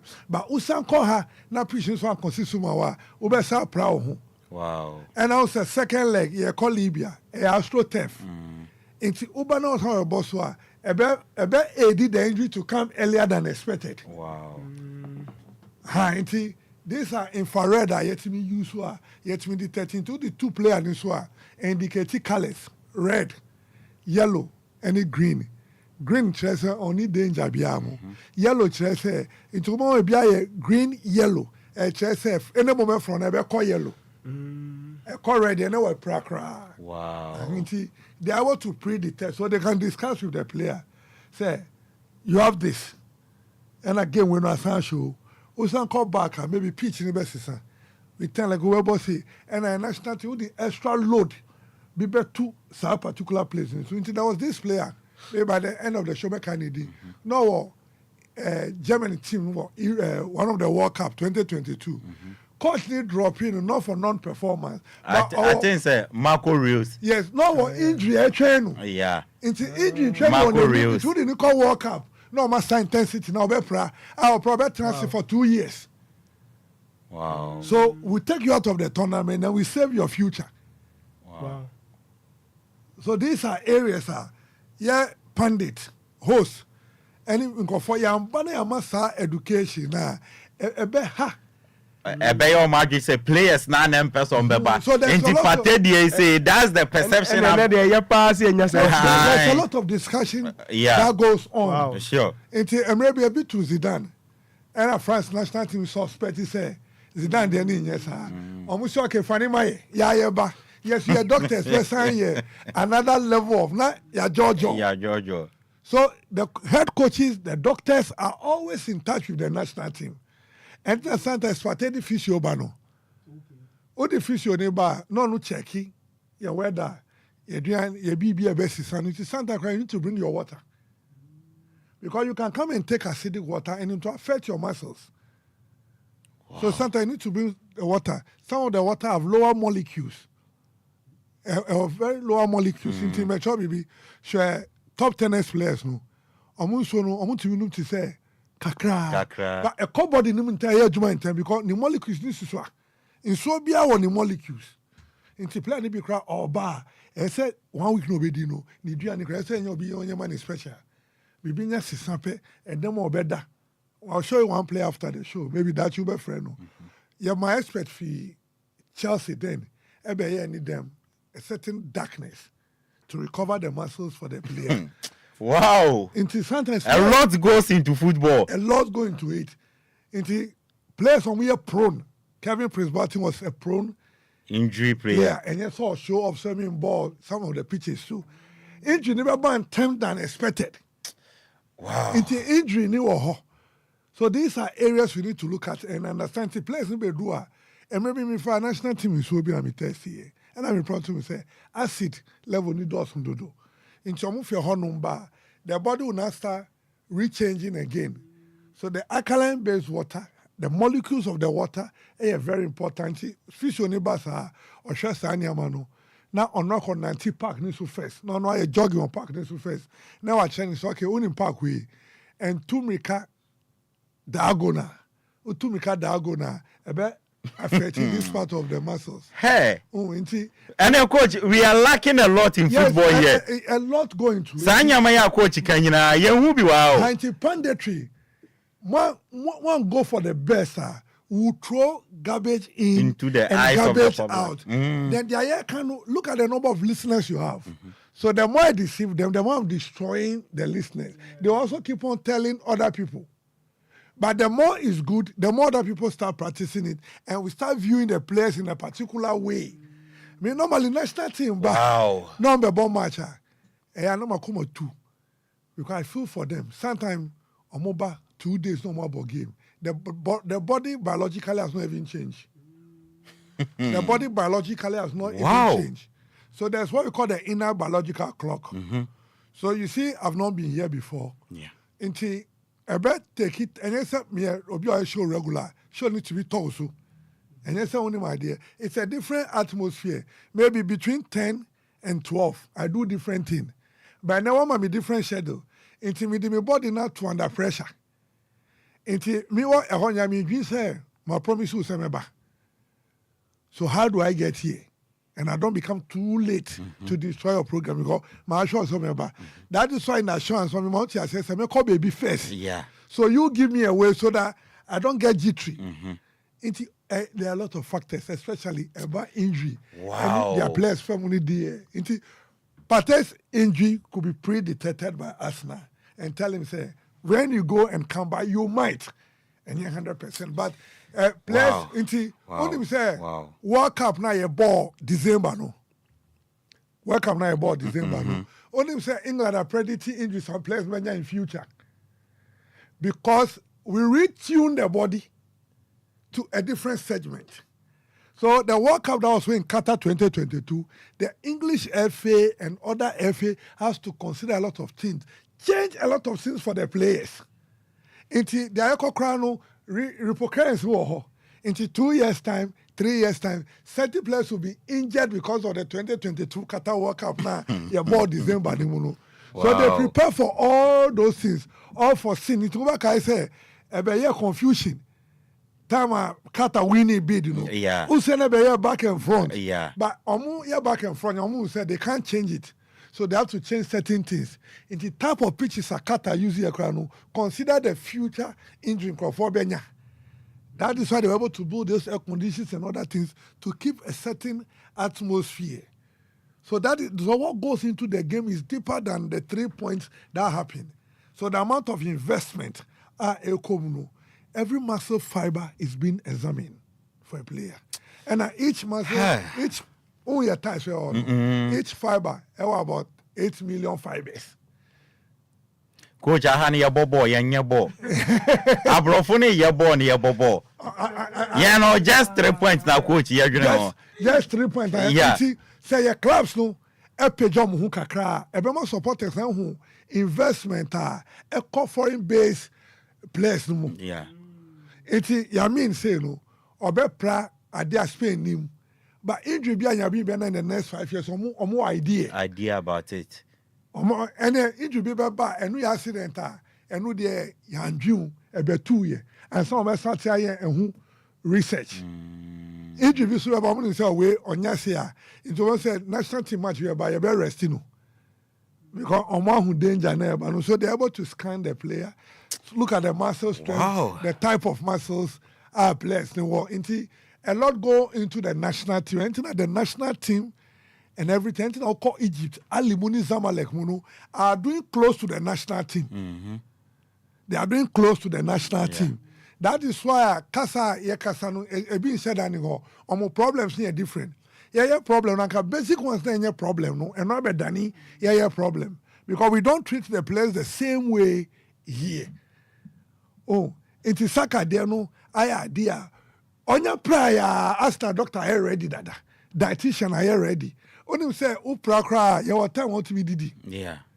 So because they know you're a human being, no, only say they can batch all your food in your fridge. You're coding, no. Into offer you any video. We say when you milk, you're not supposed to drink milk. Yeah. It is the discipline goes beyond whatever we are seeing. Wow. So I think say maybe a man from Tamini manager will bring different type of water. Yeah. Menene beba, it is so different beba. Yeah, the testing kit beba. Yeah. Now you're testing in life. Now a man for now you share acid, maybe neutral, alkaline. And now uko crash here. And Kobeka say crash for we day. Most waters in the villages are naturally alkaline. So it goes to repair the system. Almost so in rat those kind of things. It's treating. And alkaline comes from the tender striking the mountain to create alkalization. Into a cleaning system, and I keep the acid level in the system because acid is supposed to just be in your stomach. It goes beyond. So kakra meka Saka there no na midi relate. They buy in players, Yeah, that's here. And your coach Vincent Abiu and I watching say we're educating pa.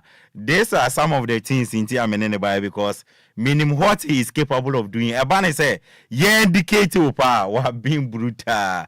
We know they are just anymore going forward, or be brave what the bema wa being brutal.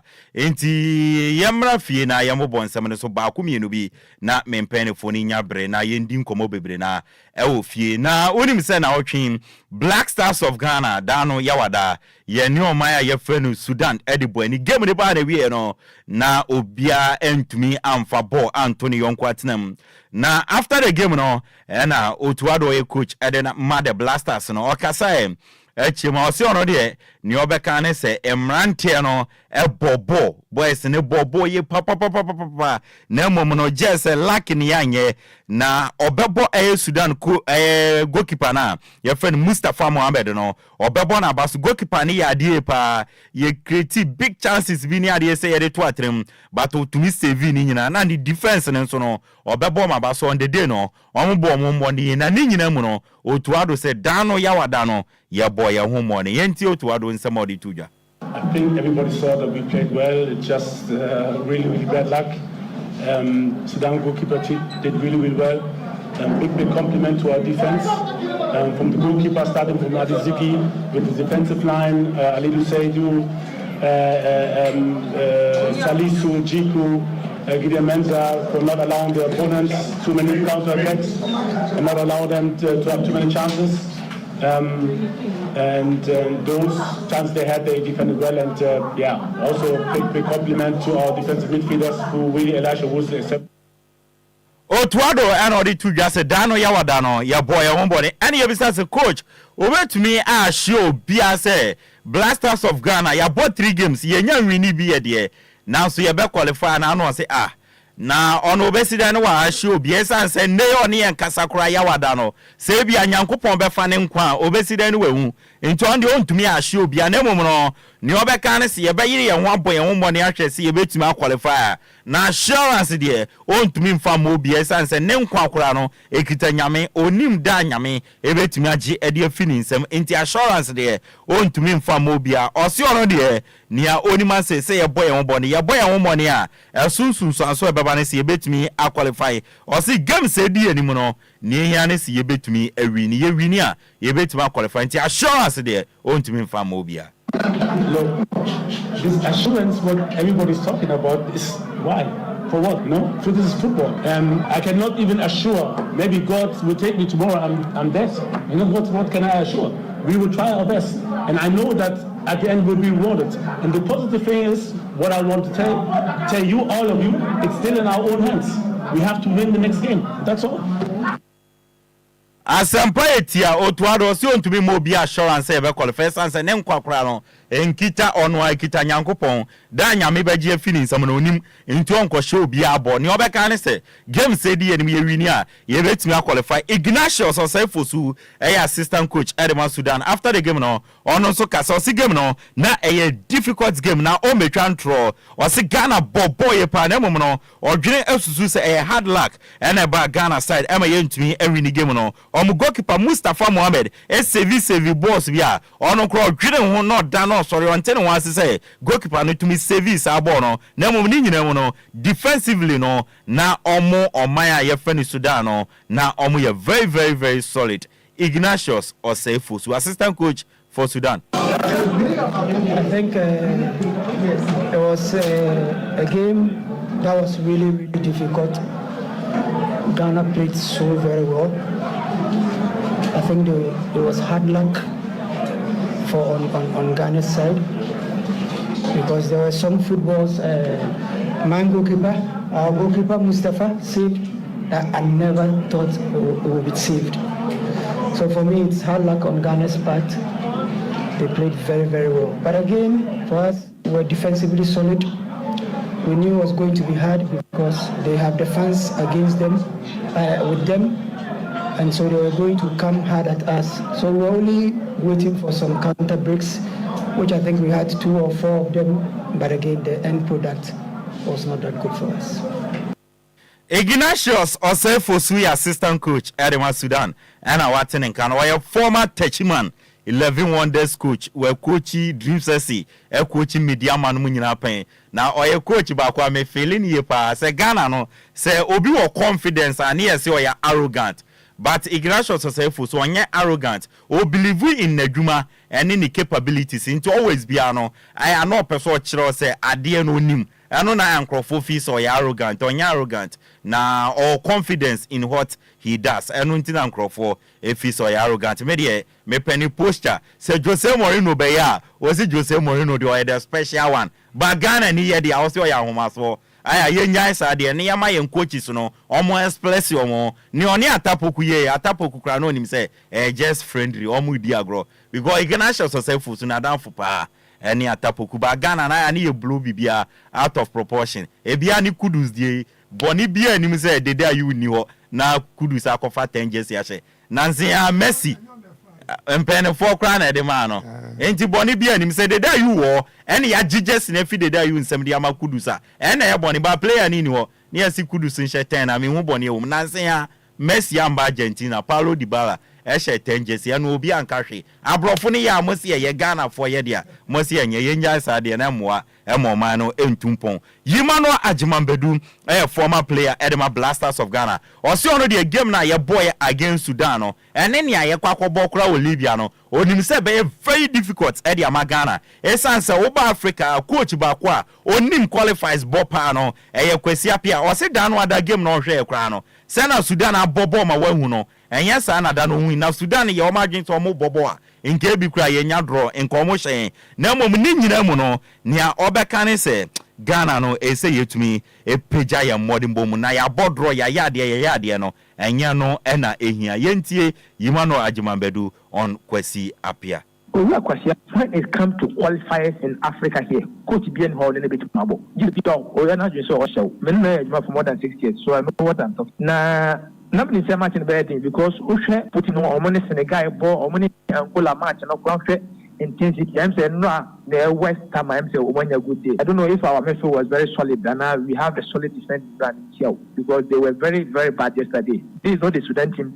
I know there's a much improved game compared to our last 2 games, and that is fine. But listen, we need points. Whether you play well, you create chances.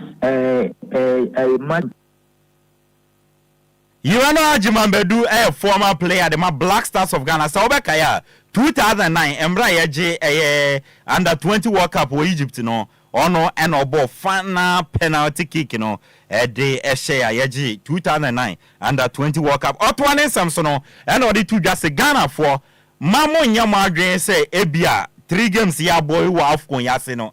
And amoba be say national team no enye nyama nkoyi. Or say for some time now national team no nyama nkoyi o. Enya kura ye last 15 games kura no. So twana ni ahwe na chi no obeka ya. Ye win be 2 games pe.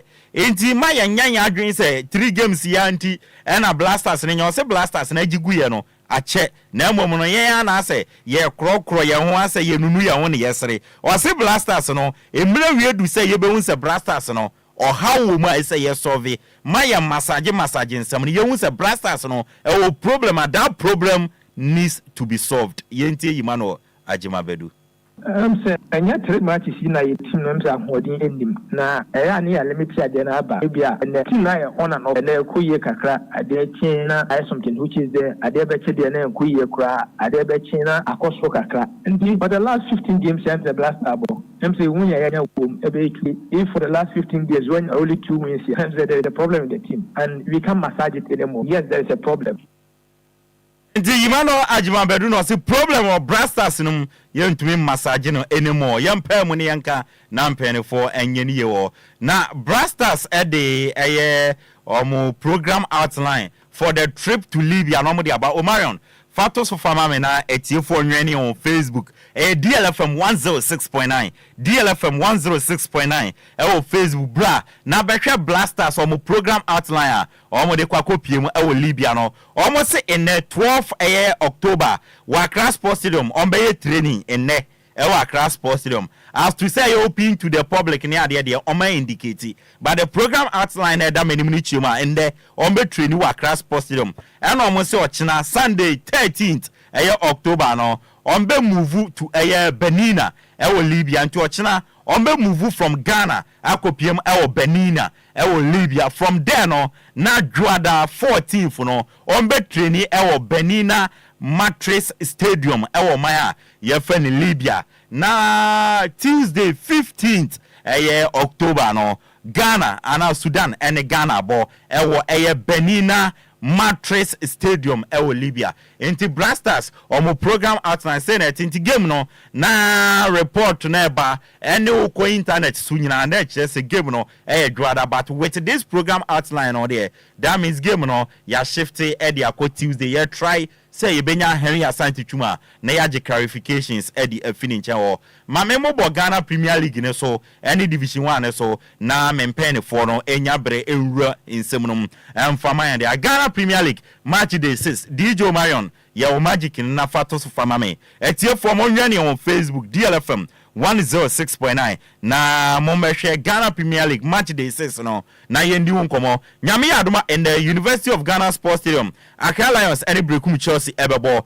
and afenso no kwando Sports Stadium no Heart of Lions any Vision FC bebo 3 p.m. and then 2 games we ebetumi abaso uwuramu nso a ochina kwasiada 13th October Young Apostles Wanchi Sports Stadium omne House of Folk bebo and FC Summer Test 1996 one Century Sports Complex no omone in Swateman FC ebebo and our Camp Park enyina se no Basakoli Stars and Career United bebo and after Dr. Kwame Chase Sports Complex no Nations FC any baby any Go Stars ebebo and after Adriana Football Club one Nana Jimambedu Park ewo domano omone Dreams FC bebo and now Nana Fosu Giabo Park ewo Bechemu no Bechemu United and Media Sporting Club bebo games we nyina no ebeba so 3 p.m. nyame ya adoma ochina and as games no embetuma ba so na Asante Kotoko and Lagos Cities airborne now so ye two sa game no de asheda intimi no ka say sa game no da ebeba so no mean to me enka wonsam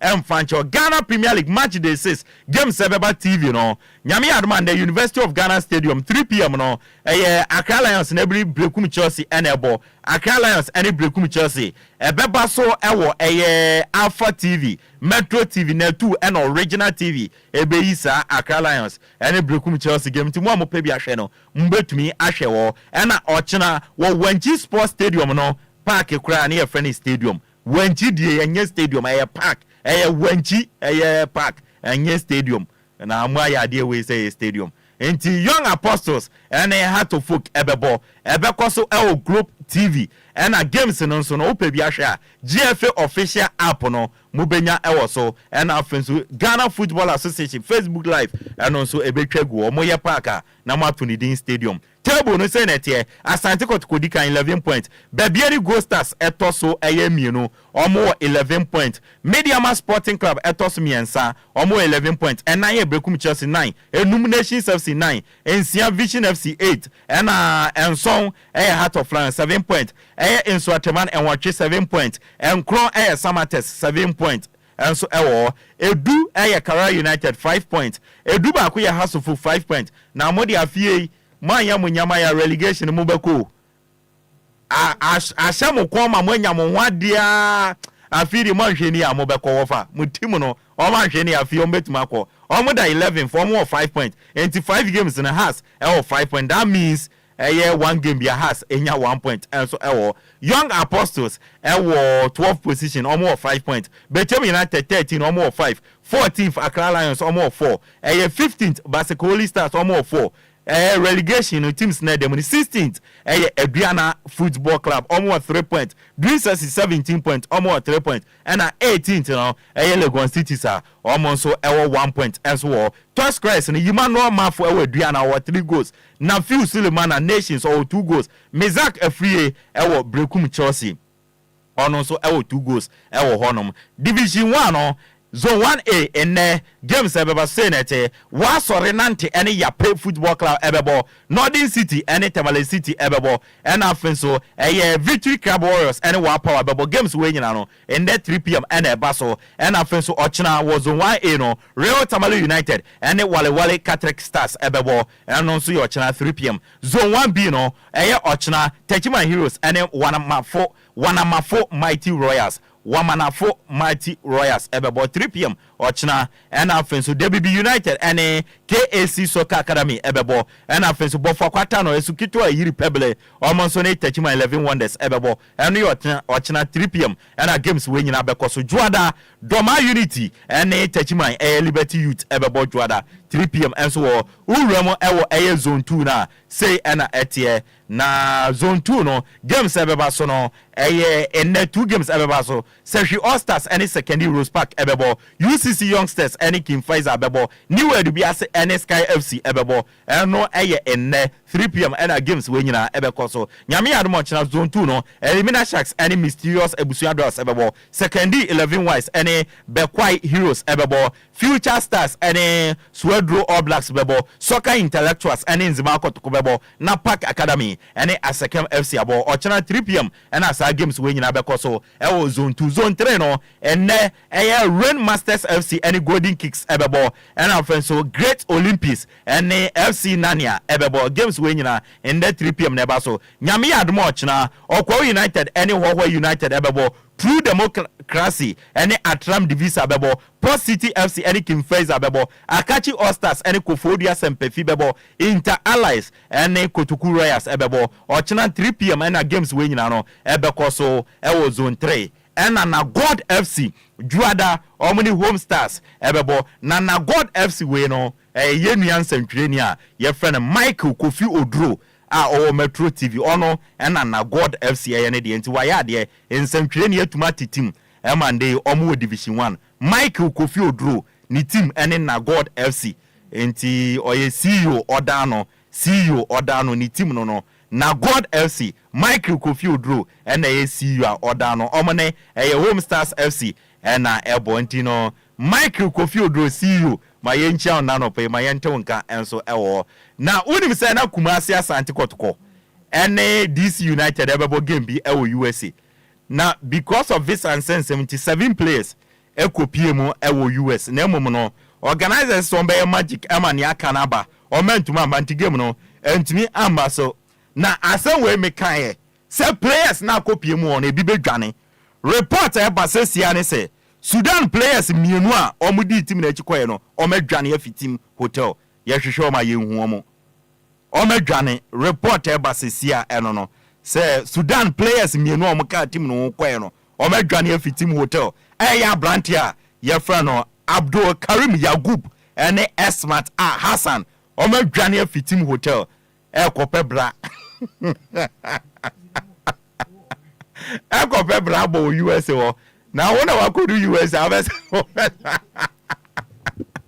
Obesa Bakana biem man hwe nkosi ochira nopa na Ghana players ni bebre na adwane me kan sa asem we say players no ebi bedwane nti Sudan players ni mienu aye ba kudi de Abdul Karim Yagub ene Esmat Hassan empen for that for here no omokomu hotel room a otirom emrante no ede mo omadwane a omokopɛ bra bi abo ewo USA no manyeska ede akohwe mabusia ewo Sudan nti no ne eba no a yede ma everybody nyankopon na wona wakodu USA anka obeba na emane nso no omo champion of champions no ebeba so me penwon nsem na media somo na yede asi nti kotoko players mienu omo fi Sudan no rant eni nyina no edwane o Marion Asresa na wona wakopiwa enka obeba biem o mepehwe ewo Ghana so nti women champion of champion no me penwon nsem na media somo me de wonsem edi ebebrew later and so wanya sem ke 20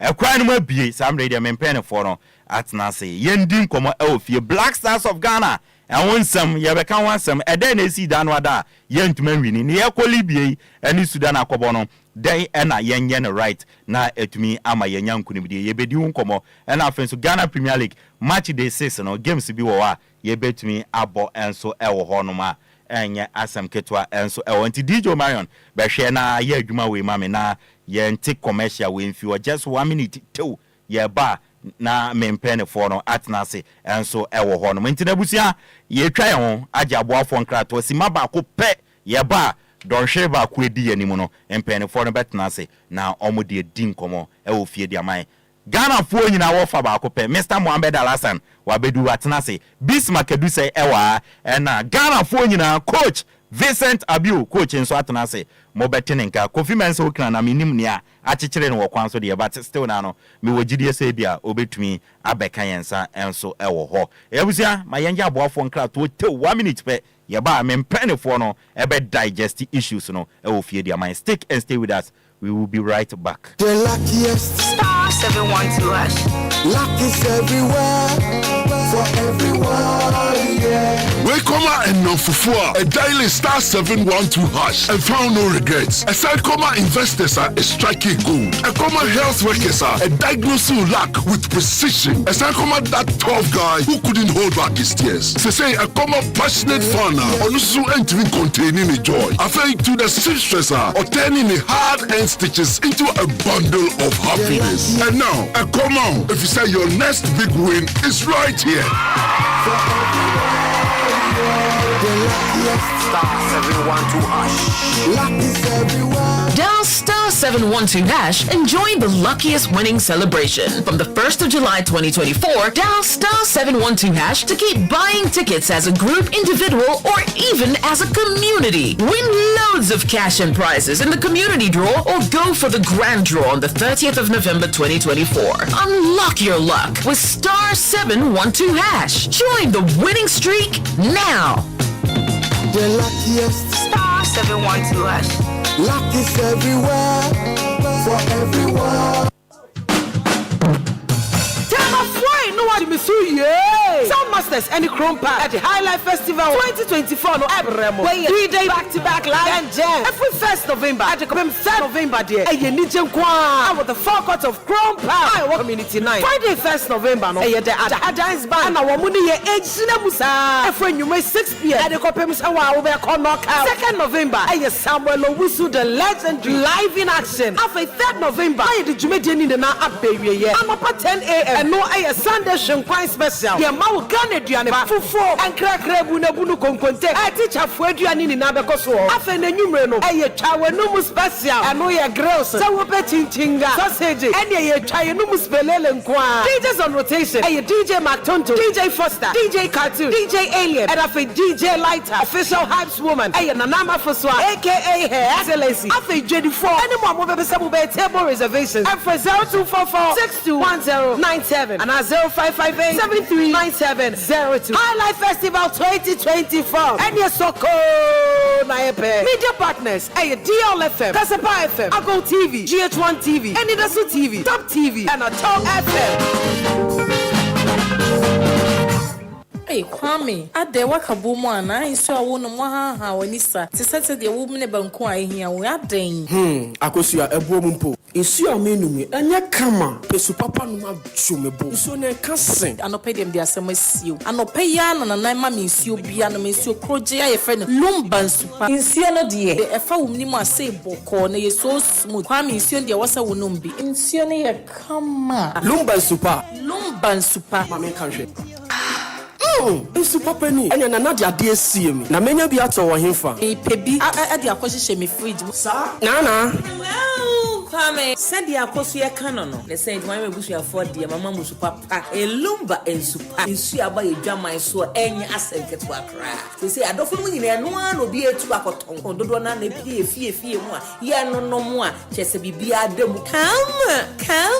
Aquala Production and Trading Limited and Abomadia Buano and they bring you in Sionia in Siani Lumba in super. Sania at the Fonomusu Pebia Tua, Abra Akosia Ebo Mamania say Opia in your bay or HTV. The Sainty on my friend number C 026 3983 801 and I said 054 078 5010. Me pacho open Lumba in super and who ensembia dia. But in your website our www.lumbainsuper.com. Ubenya ehon akadenya ewo ho. Lumba in super natural mineral water. Get a grip. That's super brain. FDA Aji Ejedian Kratwe Atum. The luckiest star 712 luck is everywhere for everyone, yeah. The luckiest star 712 luck is everywhere for everyone, yeah. Doctors, nurses, barbers, drivers, bouncers, friends, teachers, bankers.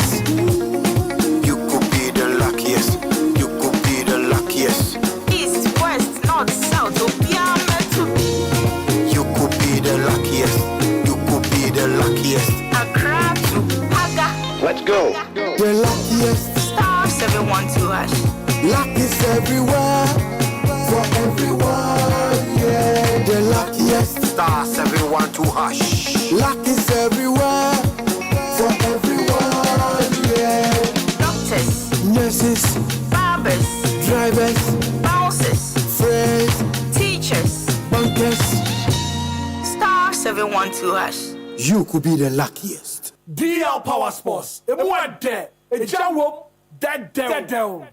My answer under in your tear for any ashefo nyina ase se matwen ama yakwaje aboafo nkrato aba samre die be don hweba kwedi ani mempene for ebeton ase na oma pensen efiesem num e de amaye monso nyetiefo ene yahwefo no yebefa mo course no still na ye live on Facebook DLFM 106. Amu messages ni nyina no mamu nsuro kura making kan ni nyina kama e di amamu WhatsApp nso 0593 406565 mon famra ye baking kan ni nyina e di amamo ye di nkomo afa blasters on and ye main agenda no e blasters and then na 2 year blasters 3 games e wa AFCON qualifiers no ye wini ba akokra ye dan ada ye draw against Sudan and then ankoyi na ye ko Libya ene o makobo e brade and then ye nya ye betumi akwahye o a big question ye be di nkomo and afin so ebrebe ma na attaching on Ghana Premier League Haso folk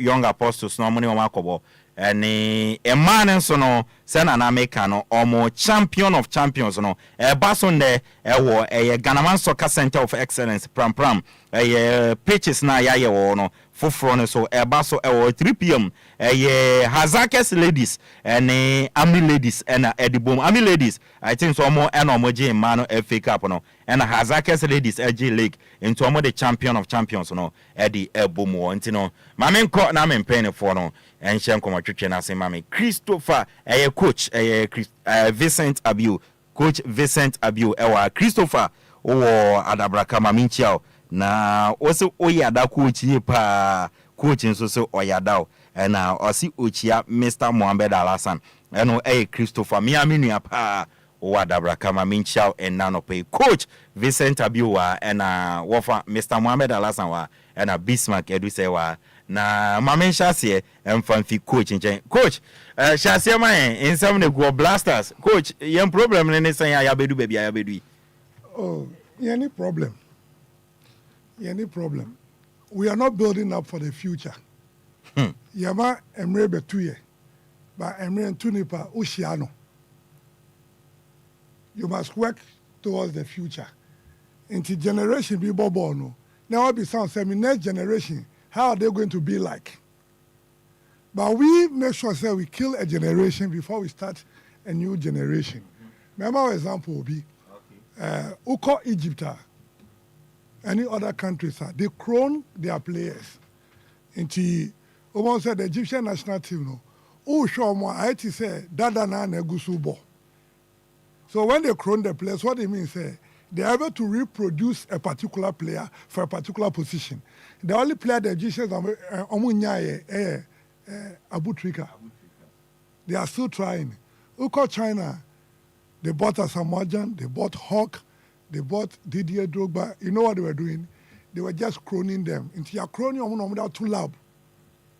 And I hear you some traces developing Chinese players in the next 20 years. So in the next 20 years, you will find a striker who will be striking a Chinese. But so yeah, problem is that we didn't prepare for the future.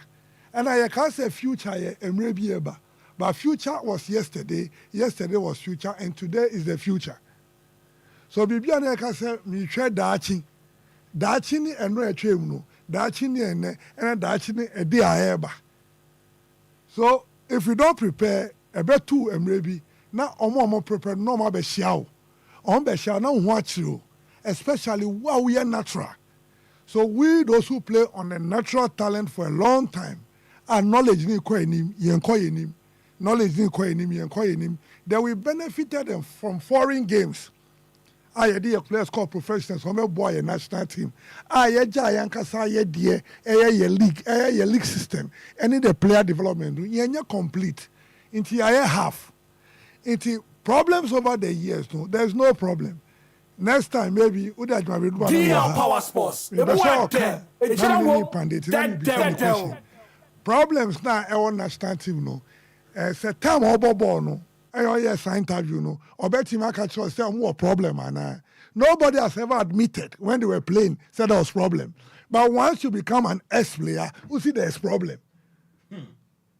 I don't know where you get that knowledge. The biggest liar we are telling ourselves. Mara studio ha. Nyama anya papa. I should be able to tell you that unyama anya papa. Na minimu yaka. Minimu ya find them man kashi. There minimu yaka no. Me call the next station, let me call we call DLI. Or me useless. I could have told you this. That no, me buy no production will be anya correct. So me come baby, I'll call to testify say you call catching and what you need plain. But time anymore ha any ha who praise me there, me see you good. A damn year bonibi. Musa line you know, me catch one for say how we are useless. That is character you portray. So in the national team, they've never admitted said there's a problem. Anytime they become ex-players, they say there's a problem. So we cannot solve any problem. Every national team and institution be on a problem. There's the way we handle the problem. Because the national team are very ordinary, no, that is how we are seeing it. Yeah. And the ordinariness of our national team is from the clubs. The club owners don't run their teams very well. On one number leadership national team, no. It's nyama mu ya feel say nya papa no eno no mu de ba ha. If you gone close to Ali and Zamalek, no, the way they run their team, no, Uber national team, and they expect you to run it more than that. Because Enquires said the last level. Yeah. You are seeing now boy no, who masters over your bomb with blasters. It's every employee out there two blasters no. Esen in him there, what that level no. But Obi or GSS, we use it school system. Now Usi Sisiano on Nkoya Juma or blasters. Or the sir, he has not gone through the rank and file. So who are we employing? How do we want to play? How do we see ourselves in the next 10 years, in the next 5 years? The only national team it's what all the national teams that are developing.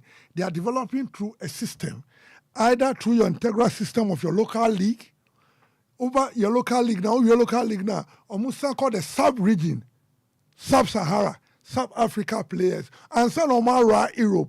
We are one of the only national teams and moving straight. Now all the players every Europe. Nobody is from even the African continent. Nobody is from even the internal league now. Yeah, Bono. So there's no problem. Every team creates a culture. So you have a culture, you have a philosophy. So all of us must go into this culture. Mira studio first. Mission statement.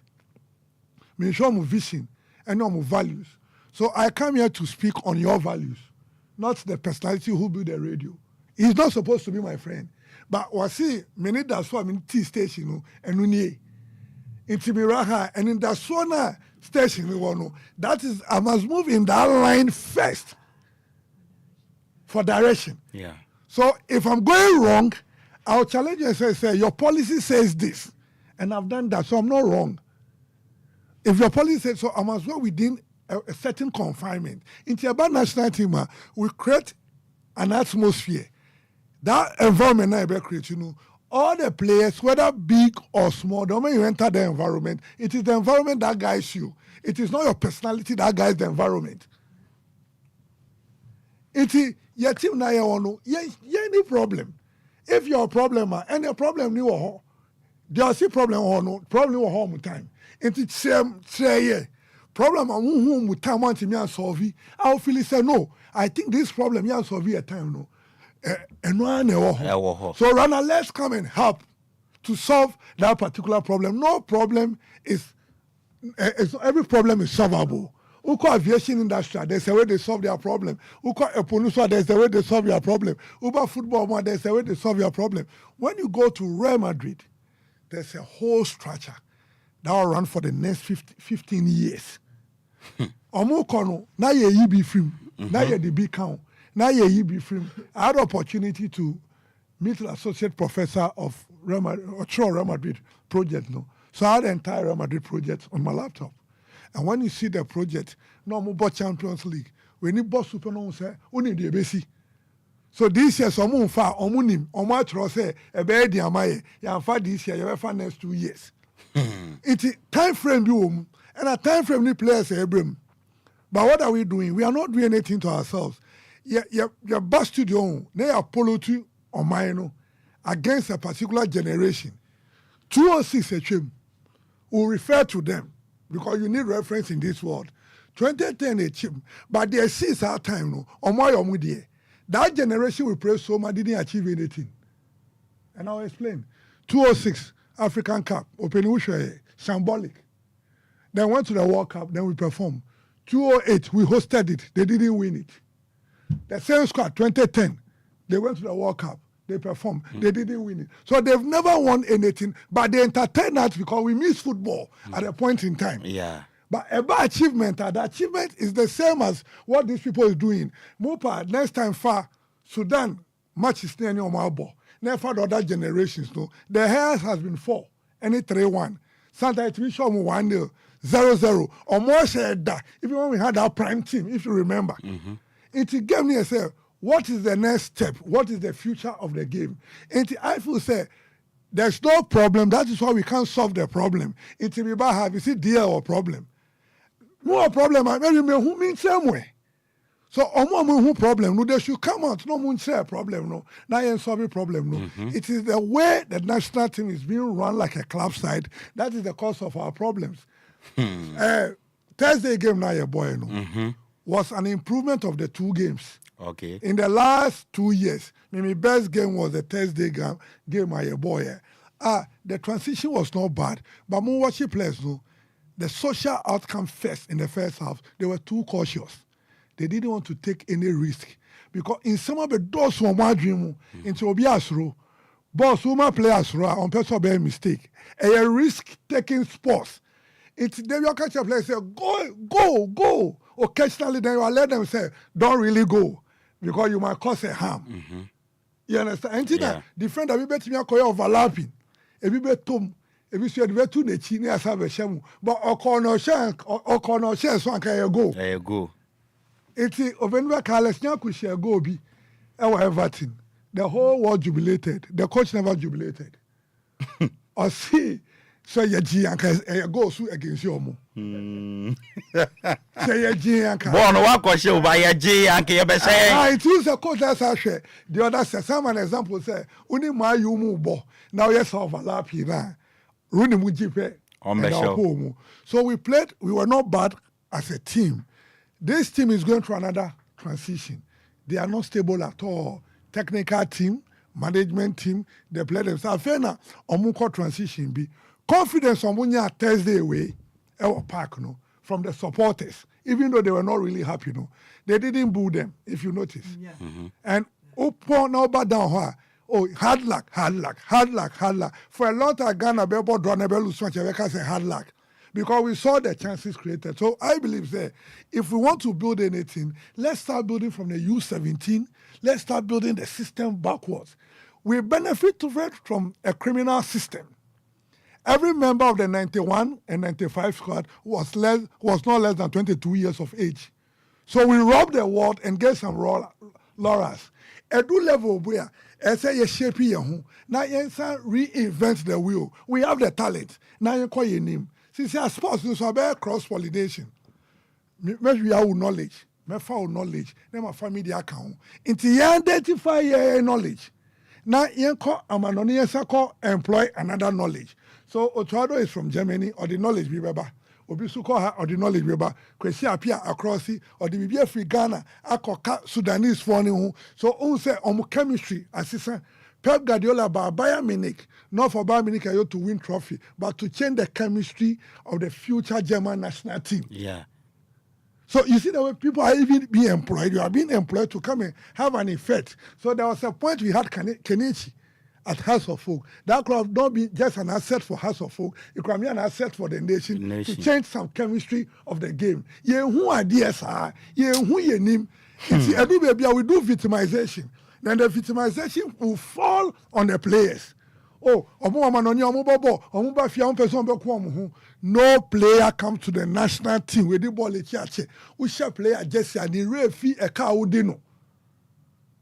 The whole week player betting a violent young convince never just initially stand on ball from that. I'm speaking out of experience. Yeah. My player bufu chama young ball. Oh, they talk to them. Then when you put on the jersey, because Omonim say at that moment, no, una supporters knew whom.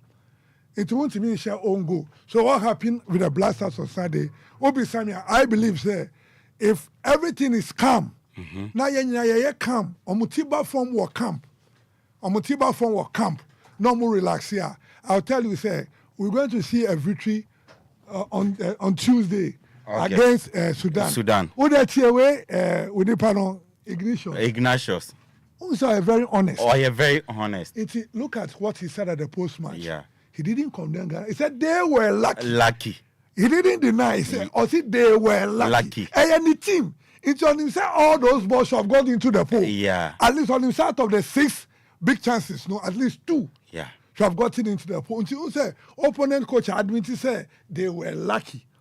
And Osaka said the goalkeeper performance. Come on, that goalkeeper was excellent on the day. Yeah. Use all the adjectives: anticipation, reflex, anything you can. His mental fortitude, his durability, both top and down. Now the ball every angle. Yeah. Those were moments. Some you use now you feel so be pulling out. Yeah. And our BT keeper and the goalkeeper save it. So wherever the national team is, there's nothing wrong with us. What is wrong with us is infrastructure and human resources are more knowledgeable about the whole sports to understand the whole sports. We are superstitious, but we are people who still put our national team in a hotel. Me take club do level. We are superstitious as then, especially home game, team in that hotel there. What would you say money do no? See infrastructure. First class. I bet me cameras are me bubonu. Ebi in Ghana how? The medics on ebi in Ghana. In Ghana, all the players come back to do their best. They know the value of the national team. But your managing team, no, ya said that sir, into do baby, and I too, in Colano, Javna, ya conscientizing supporters no against the players. Nobody come and want to lose a game. Look at the last 20 minutes of the game if you really know football. How they play. And what they say, send our supporters in Giomuno. If they go to Libya and get a result, they'll be getting a win here. And you're panicking. Now you're discussing BB. This something I targeting Colani Sao. I can't 20. You're better than now you're targeting Colani Sao. Any over 1.5 for them. Aye. Over 1.5 no de omope. Only say 0-0 no. 1-1 na kebe omudeo. Ghana but one young boys be because we're now over 1.5. It's in Yama 2 visa any over 1.5 for no. Now it say your players name Bobo. And as I tell I saw pay Semenyo. Then who are you to tell me that Semenyo is bad? Those who are paying the money, those who are doing proper assessment. So we have a problem we need to admit, but the problem can be fixed. And your problem, and if you see a day, a problem, you build a national team. Now, within the 12 years, within the next 12 years, so you better cup, maybe 3. You better World Cup semi-finals, you better World Cup finals. Your projection, your projection, you qualify into your better hangy. So wherever you are hanging, the supporters will not understand what you are doing. Morocco call Ivory Coast. They took about 200 pressmen to the Ivorian tournament. You know the idea. So they will be part of that whatever is happening. So yes, public. It doesn't mean say it's infrastructure and look at what they play at the World Cup and what they play at the Nations Cup. But all the researchers are cool. The weather had an effect on them. Into this, almost a research, we say every tournament about West Africa, they will come earlier than the way they came. Acclimatize very well. It is time we need to build up centers, performance. So for us to perform, it is not about young friend local player. None of our local players will be able to do something. Yes, starting at the club level. Okay. Let's build a club very competitively. Send on Mudidi, send on salary wuti, send on Mubibiati. Maybe some Ali player be called US or Bedjani. Dabi Onjani, Yetuanika. Some player be called US or Bedjani. Dabi, Yetuanika. Osaka player the whole visa they and Kamimi Johnny Bio. Because anytime you can go. But also when there is fear in you, when there is fear in you, you can't make good decisions. Into the course we tell you, technical outcome, psychological outcome, social outcome, physical outcome. I think I saw a blaster that Amami GDSA. The future is bright. Okay, so I will say Nyame Aduma Tuesday able to marry. Definitely. We hear all the permutation. We hear everything over player to player. Any their course, Me fear kakani when we move from the artificial turf and go to the astroturf, changing the behavior of the ball a little. I'm wondering, say, stay on no, is it still an artificial turf? Or astroturf. And I almost say train or no. And no mama but unim da otwado ye. Turf no more use no ye ni bi. So he doesn't want to risk any of our turfs. Our turfs, okay. All our turfs are below standard. They are 3D below. It doesn't exist in the world. Turf what Ghana, maybe we wafa there. Wafa there. Red Bull. Now maybe we sign another good park. Remember, we cry yate there. Cheetah. One of the best 35mm grass tall. I bet you, the best thing to say turf. So what this side so be yoha. No, acquire one day or Hana plus Nanya, side grip of the pitch. So I think say Nyama yedia training cry ye nibi. Shabebia yedima Sudan, Queen no. And yet top. They were complaining. We didn't meet the game. Yama game now be shy. Until the future of the game came to meet us. Instead of we meeting the game. The moment we decide to meet the game, I'll tell you, sir, we'll rule even the whole world. Okay. But I say, I know your coach Vincent Abiwa being brutal. A banner education. For good you untumino. ti we educating you from the technical point of view any bibia wa good emu no we educating me penance we papa because utie na from the coaching point of view no or educate you pa and so e wonom na oni made ba kwa wiase obi apelak ye nyina ya pelak e wiase na mo lak no massa keke you need to fight for it na wa bompa na nyankopon de ama o enti na the lack for se men kan kire say Dale star 712 ash na wo de twa ticket ni twagum na obeye lucky na wonso wanyeska egu botom nti jingle no de bia ye boma wote enti sa luck no pese unya na unya sika di gu botom dia eno ane star 712 ash Dale na wonso nya sika fa gu botom na bibia enkoye emfamao Sound Masters any Chrome Pop say omo the highlife festival 2024 no edition so 3 days back to back live band jam and so na November Friday no omo the Adaha dance band the only dance band in Ghana in Ghana omo the ebeba and after so November 2nd ana 2 no November Saturday the legendary Samuel Owusu will be performing in the second no November Saturday the legendary Samuel Owusu ebe performing and a third one no November ne kwesiada no hwenkwan special in the morning fufuo tz omuti okokonte any many more no omo de ebe so na nwumre no Trawanum special girls enkwa omo de best so and a DJs on rotation Mark Tonto DJ Mark Tonto minimum no baby but we refi baby kwa minimum no DJ Mark Tonto ebe kufodu ya pe DJ Mark Tonto ebeba mu ewo and a Foster beba cartoon beba alien beba and a lighter also beba and a official hype woman no Nana Amafosua her excellency metewonka chemayenteonka for table reservations no friend number way 0244 621097 and 0558639702 and no Sound Masters and Chrome Pop and at the highlife festival 2024 na so Shannon so for me say a best start October 11th 2024 na ye dia hihemu akwa kosi 1st November 2024 so from October 11th 2024 to 1st November 2024 inti start ndra tuamusa kosi 1st November 2024 wofa Ghana for aye krado mpacho omuti o fa wode so man and onim Mr. Bill, please, are you in any of the committees in Ghana here? No. Thank you very much. Sure. Mr. Bill,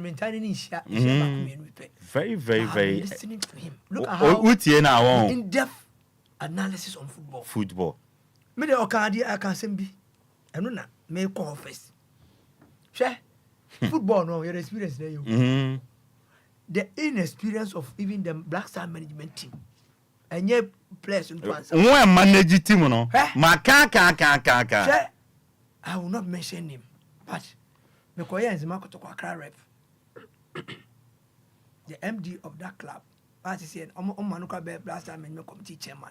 He didn't know anything about football. I was the Accra rep for the team for about 3 years. Okay. He never even come there to see the players in the bubble. Of Ampacho by microphone. But meanwhile, when he became an executive committee member because of what they do, he was giving the chairman of Black Star management. I'm my brother. Director says. Well, just say even his Marco Tokosa because they're second division. On why he was not taking part. How come that he became an executive committee member? Oh, yes, he Black Star management committee on the show. What has he learned? Luckily for Ghana football, Mr. Bill, almost all the decisions when they call me, I'm even shocked that I came and met him here. What had nothing? Look at his in-depth analysis of what he's saying. What are you ever saying? Black Stars and the university, and I'm a boy. So if you are sending people there, who make sure some in football, about the dinner and but what he has done and what he knows about the tell me almost make has. During those days, Hassan, answer the has chairman and a management committee member. No, I'll go through the ranks. Say the more chema. Imagine say Harris a coffee, Olympics by. No, a top notch administrator, but your money delay ya manu. The philosophy of us, what has is about culture and send your money chief executive. It is having no experience. I know when ya I walk about African Cup those days, you know, Oko Arab countries are hotel every morning on spray. Oh, Ebenyao. Me see a co Ethiopia. Almost spray. Me, yeah, can ground near book. But because of the experience, I didn't move on. I can't know. Bless and Uncle Baby Mount near Yenda. Then I come aboard, Master. We are young.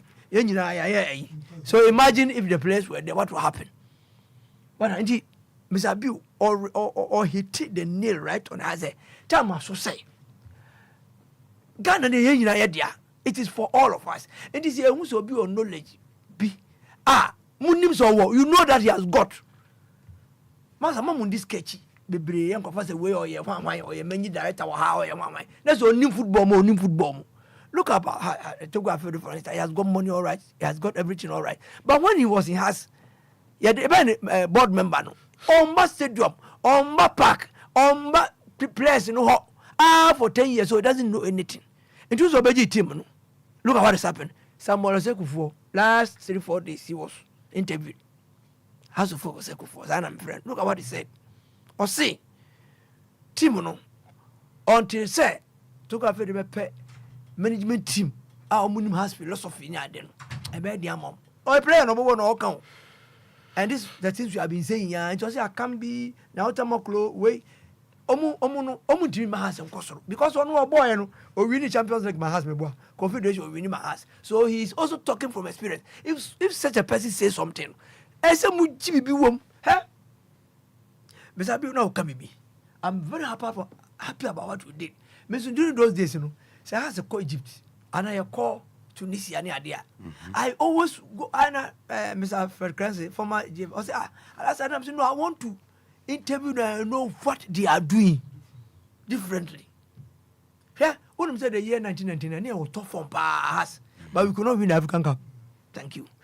So I just call Mr. Chua. What is happening? So we have to go to the Lions. They're quiet. Oh, how they mobile say, your mama procra. Oh, it's part of experience. When you experience, how can you know it? So, 2000, yeah, quite ready go. Yeah, dear, do conco. Yeah, the shitoko, yeah, the combi, yeah, dear. Then they give it to the place, they eat near their day. Wow, so what we are saying, we said, no, experience here, papa. Like what you are saying about Silas 111. See, a bedroom here near the idea show, no more blasters, my brother. They will be able to do what? They say no can. They can't call. Play bien no abeshan. Or say, talk to them. What is all Gaza? Talk to them, no. Say no more baby. You understand? You don't sabi ebia 1 or 2 days to them, you don't insult the players. Or you don't talk to them as if they are small boys. Of the players. Thank you. But when I said it last week, even before the match, people started insulting me. The psyche of the players. So we need to open it and we call it red card theory. Red card theory, it's even baby.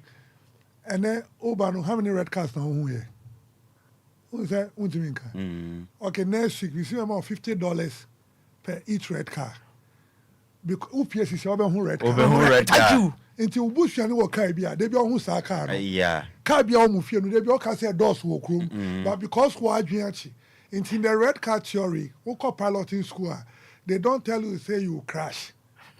Or when you crash, you are dream. If you don't want to catch a part of a crash, they will anticipate into crash. Crash, thank you very much. If you are dreaming, or more skating, skating, very dangerous. When obstacles, when they are coaching, you told them that there's no obstacle. But the way you tell you, say, watch out for the obstacle, no? Or better obstacle, no one hitting the next obstacle. So the red card theory tells you, say, you don't tell people negative things. Thank you. On best CV before any competition. Thank you very much. Call cry, you tell say, Obi and who. Wow. Oh. Enti wofa adentina obi tse coach wa no mo mfa no mfa ni nya adura no omo efe no anaye clubs ye wo podium ai me ubisa omo mfa no ye knowledgeable to say wo any coach no wo kroma but omo person be sabi oti o te unso ka cho so oba ha no se bibi o ha na nya obeka because ani e friends ye nya ni papa Monso na nko mu betu a kire om the right thing to do. Hwensa ma coach kire uko jabo ntia na ogbo achi but you should have told the person that So I didn't like the scent in your studio. I should have told you. Thank you. Wow. Benya wa kwa bonte no. But such people you see satans. Satan. Me say, me ka say na to gba fede oye ohin na dey na semasa obeto me house. And I luckily nso manyi sin no. Enya atamdidi ye no kure na no man na ekoso hasa na ono ahwe ya odi be join hasa no onye sa no man no on say the long run prayer kro boy kro ambo ade waka what did I say me nkase bebre because ye kase ye ba technical I am nowhere near Kojabi nowhere and on so afoma when he's speaking at a simple everybody want to hear him. Yeah, you know the reason why me start hearing you know because obeti as nti asema okikan nti wo so say omunim national team for your nimda and you know be what you have say na make a say na uko Arab countries na pure water said be ma so you pump him o ma pump him without experience be there uko na nya nti wunim sa adwen no enti because of experience na uka wa sa de mamu yes ade we mamu yes ade uko raw be hyew enti blast ade na uka no omo mfa management team a omo do omo nim ade anum. Now Ghana so is for all of us. Ghana Football Association, and for few people. People managing the blasters. Omo fi so. Makasa semna kan. See club no dey ewura. On the first dey okan. First na sem kotoko. Some of former blaster of former na me boa. Sabri no, omo no manage team no. Omo manage ni say there. Omo ko say ba black stars omo timi aye ni ye. What that is? Enti na omo nim experience na omo dey. Because what team ma has na kotoko. And then no chankwa yesi kokko chairman no what ebia wa from what had so me also talk to them so if they are listening they should listen to Coach Abiu and they should talk to the players they should not go to insult them almost saki omu ye football there anything can happen we can win there we can lose by the can be na Olympics no more lady tia kona keeper ni tia mi na nso say don't allow boss to speak. Don't allow Sir to speak. When he speak, we'll be panicking. Tiago and me, Tiani Nancy, on Jama Rash, and I Kasai. It's now when I need temper air form and all the Kasai. Tiago Islam is you. You are the best. Thank you. Even if we lose today, you go home as my heroes. When we're down, and to coach him and I say, he said you are the best. So go and continue. Then equalizer. You see? Yes, we need game. Because who are down, they are feeling rejected. They are feeling, the supporters are feeling. So we should go and tell them, say, it's a player, a goalkeeper, no, specifically, die. Tiami Nancy say, means nothing to them. Say, now, boss in Nancy, dear, fire, baba. Fire, baba. Because Nakuma, thank you. There's some any wafa any coach Ghana for nyina ye can be na blasters na ba fam because asanya no war boys ne tutu ma okay how is that call has no a powerful power na boy is against the team bisa na mood or the corner then coach Jones atiko few I say Harry I am in charge so stay back very powerful Harry that call it's okay I say I am in charge so stay back then you need help because we know how the language there's a word after word that hits the soul of the player. So when they turn and look at you, they feel like when they say we are the best, and we have the best technical team, we have the best technical brain. I tell them the best video analyst who can analyze the game. I tell we are killing the game. This is where the goal is going to come from. But we are not doing the right thing. And to go out there and be the best, and you be my hero for the day. That is it. In no time, the equalizer came. In no time, the winner came. Yes. Oh, when we play House of Folk training, right? When we're warming up, I told them we're going to play the biggest team. So let me tell them something. Because someone say, "Pierre, warm up. I'm on page on straight." because Upiana has supporters this team one. We took their supporters and our supporters. Then before we went to the Olympics supporters, into your team Morano too. Strategically. Into your year warm up, your address and catch them say, big team, big players, Glassy Nawako, Suleiman Tari, these guys are going to be a hell of time. Let's do our best and prove to them. And I'm going to show them say, the goals will flow within the first 30 minutes. If they get it, then we need to equalize. If we get it, they shouldn't equalize. Then we got the goal 29 minutes. The SRO address them catch them say, it's over. And Abaku say, too early. I say, no, I'm jubilating already. The second goal is coming. When it comes, they will attack. The third goal will come. We're doing it 5. When we got to 3, this is a secret I'm saying today. I know okay, has me. You're afraid we has me. You has me. Every 3 now, you're done it. We are running so better. You're done. You can't say, Charlie. Okay, what are you doing? Young Fancy, my Shaving cow. I'm good to know. Maybe I go sniff him, but not space. Not space at all. Still. I'm happy about it. No, you talk to. Has your 4 Olympics players. Every time they have 4 Olympics players. Do you know the reason why? Temperament and go and take them. I'm happy with you. Based on temperament. Temperament. When we play Kotoko, there's a different approach. When you're playing House of Folk, there's a 2 games. Nikochi Nyedin or Ghana. We are a small team. When you're playing against us, it's easier to coach players against us than to coach against a small team. I'm explaining. Also, player Nankasa is very cautious against us. So you're tactically disciplined. About smaller clubs, I find say when they're betting it is that they want to experiment. But players don't experiment when they are playing House of Folk against House of Folk and Kotoko. They don't experiment. It's a tactical tuning now. Normally they don't go off tune. That is why a team can score has. Now maybe in Talas and that team be have a short Olympics following week. Now one team says more and yes, some move this year. A level of discipline be and like how can you do geographic and demographic selection. So who you selection and now share environment no say okay we Jamestown for Beba. Wherever from refugee Jamestown. It he might not be your top player, but how we can train or from into another start. Any madu. What has in Nipa? Wow. I don't apostles that has in Nipa. When they were going to play Kotoko, oh, Obia right on off. Nanka Makasi Benya, you are Michelle Bank. Yeah? When they were going to play Kotoko, no. Any madu so Kasai pa, so Kotoko, you're lucky and not my show. Obviously, I'm not going to Numsa. Young apostles no Kotoko, now Kasa.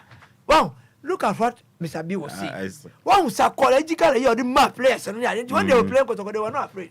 Didn't they draw? They draw. They drew and came. Football.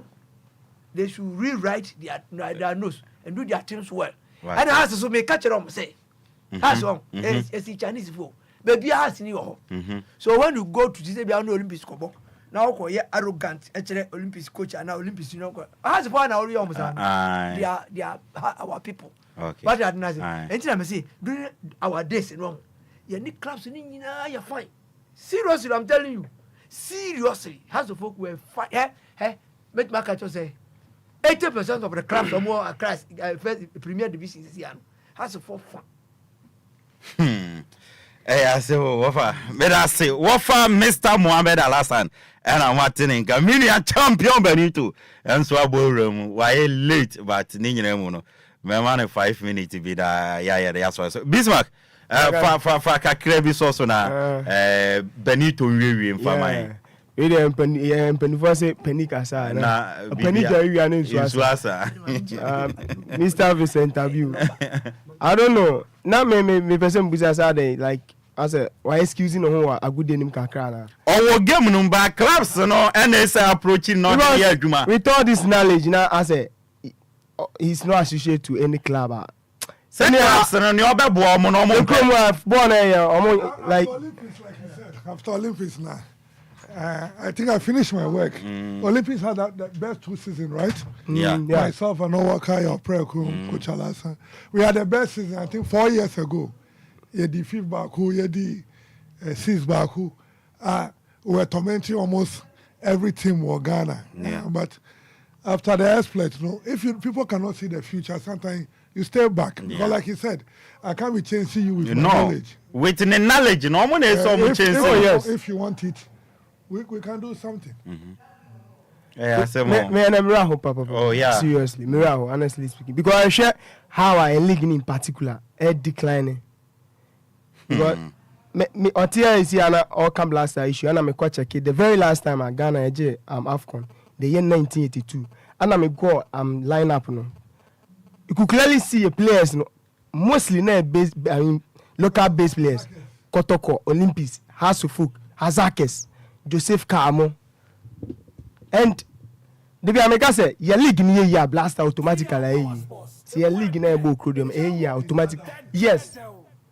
Because women are all church them how do crodium 2 days no more I'm not church move system no crampon and adapt it to a house living. As a maybe no come there they 3 points. Yeah, me come to Apakan. I come back for a party as a massa. Last time I captain back but quite about after once a marker when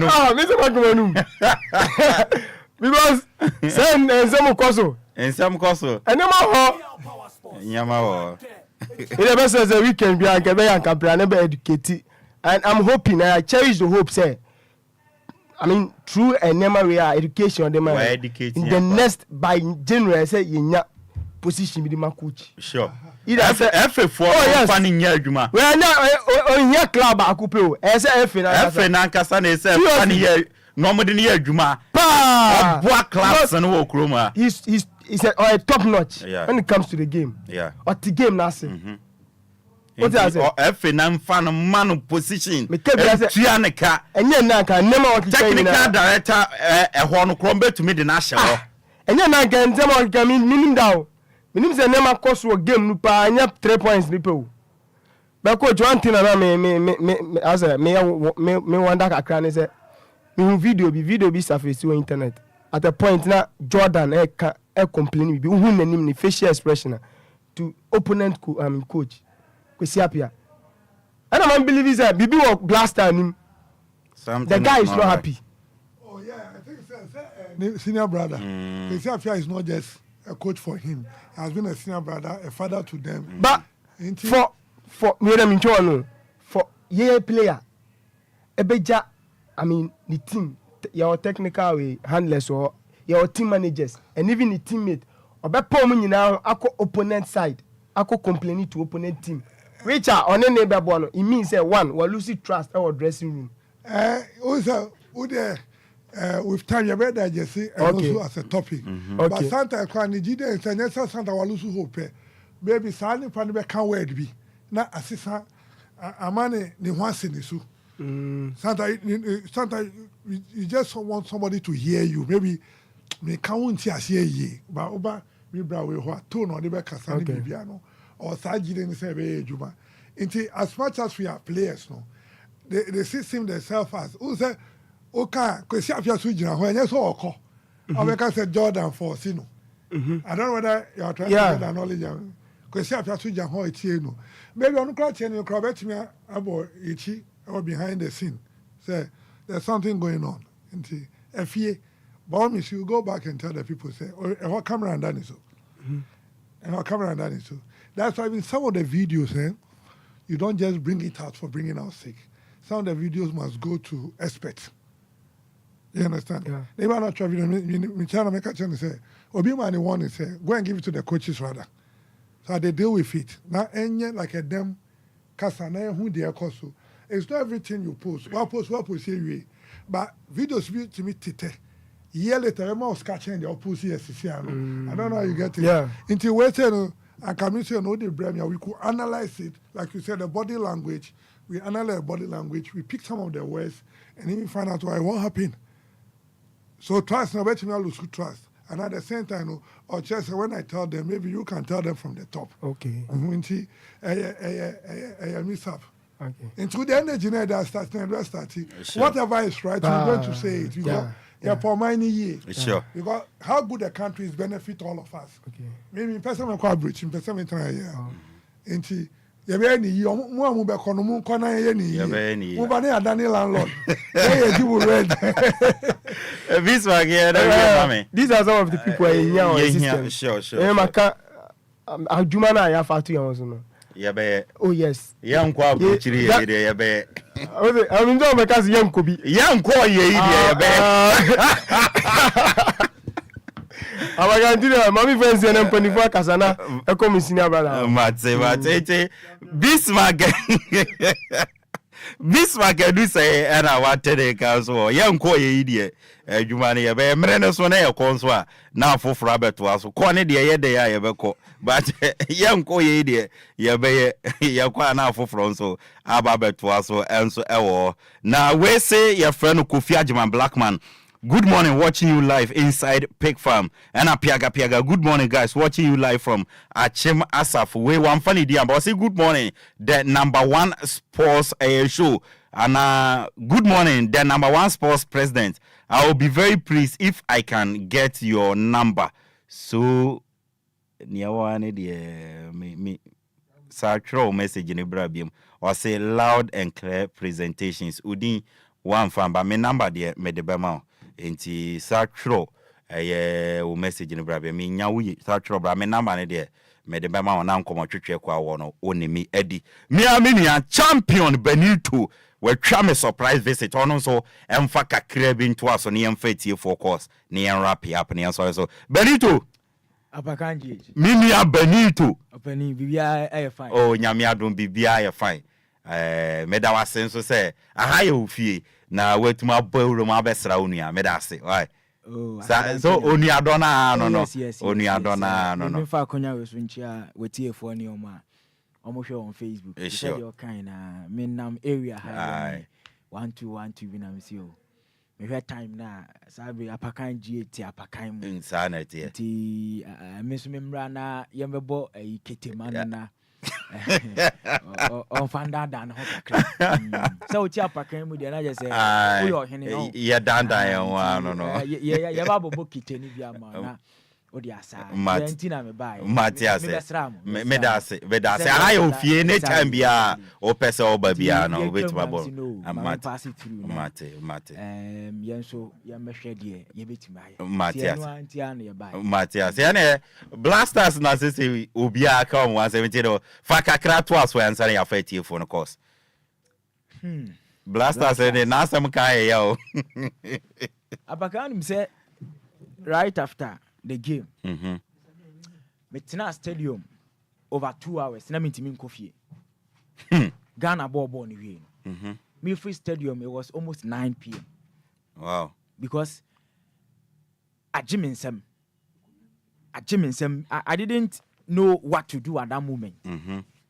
Most especially, Obia onya kwan share game ni bibia.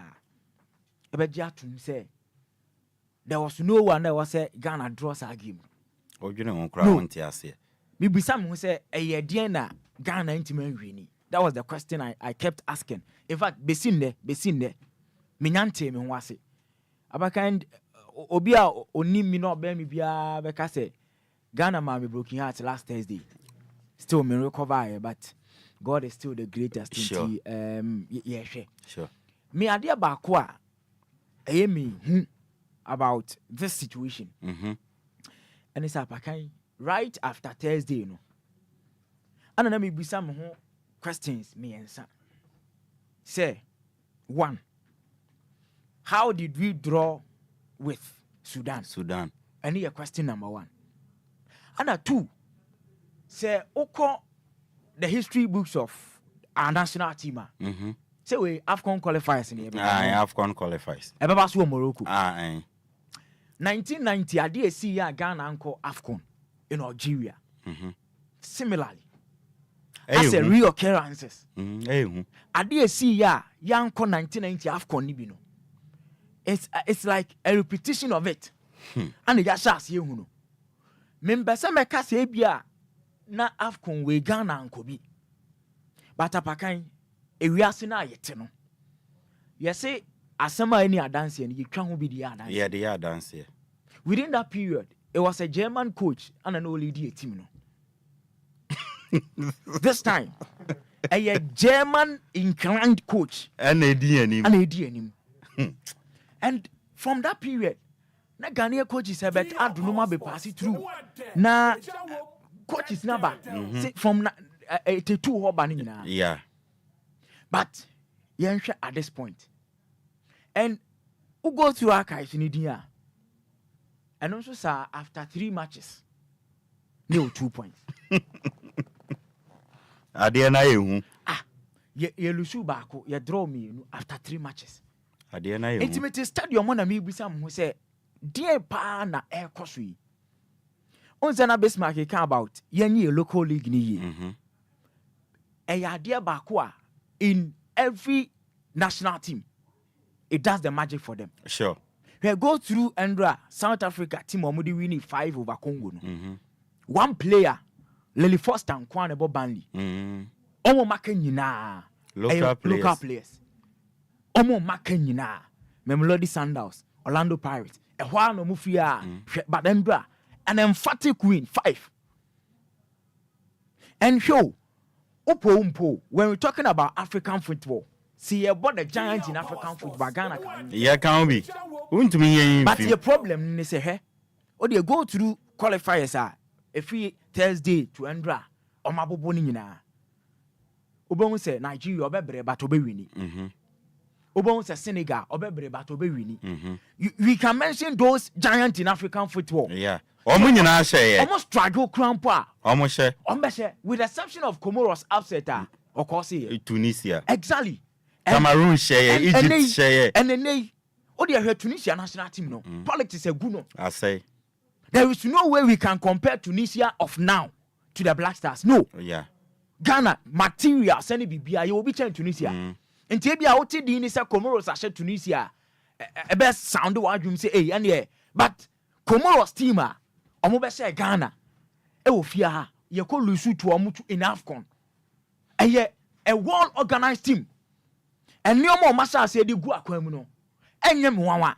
Say omba koswa ko say upset e de tia the big giant. And no ni omani bia Black Stars ya sha say face no. And where Apakan yen kan no krabin kire ye ho. Sa goal scoring problem no. Etena ho nyenne. Enye national team ni nko in our local league. Yan clubs ni nyina. Goals share ye pa. But I'm say your technical handlers na adwene nko. Yentumi share goals. Minim ade this and your man ba do this point. But no clear woman say nyame adoma Tuesday. Apakan say ya nhye Sudan for ayeka. I don't want to be a prophet of doom. Ya bodro okra ayeka, you forget it. And Angola for na ye adwuma mai against Niger. Oma ye adwuma na mai. Sisi no, the battle line is between Ghana and Sudan. Why they qualify joining Angola? Because at this point, with 9 points, Angola Oma firm. It is time your coaches, you know, omo enti ade we ase. I was at the post-match conference with Tuado here, you know. And Ninkomo di ni na ade ba ko na mfefu.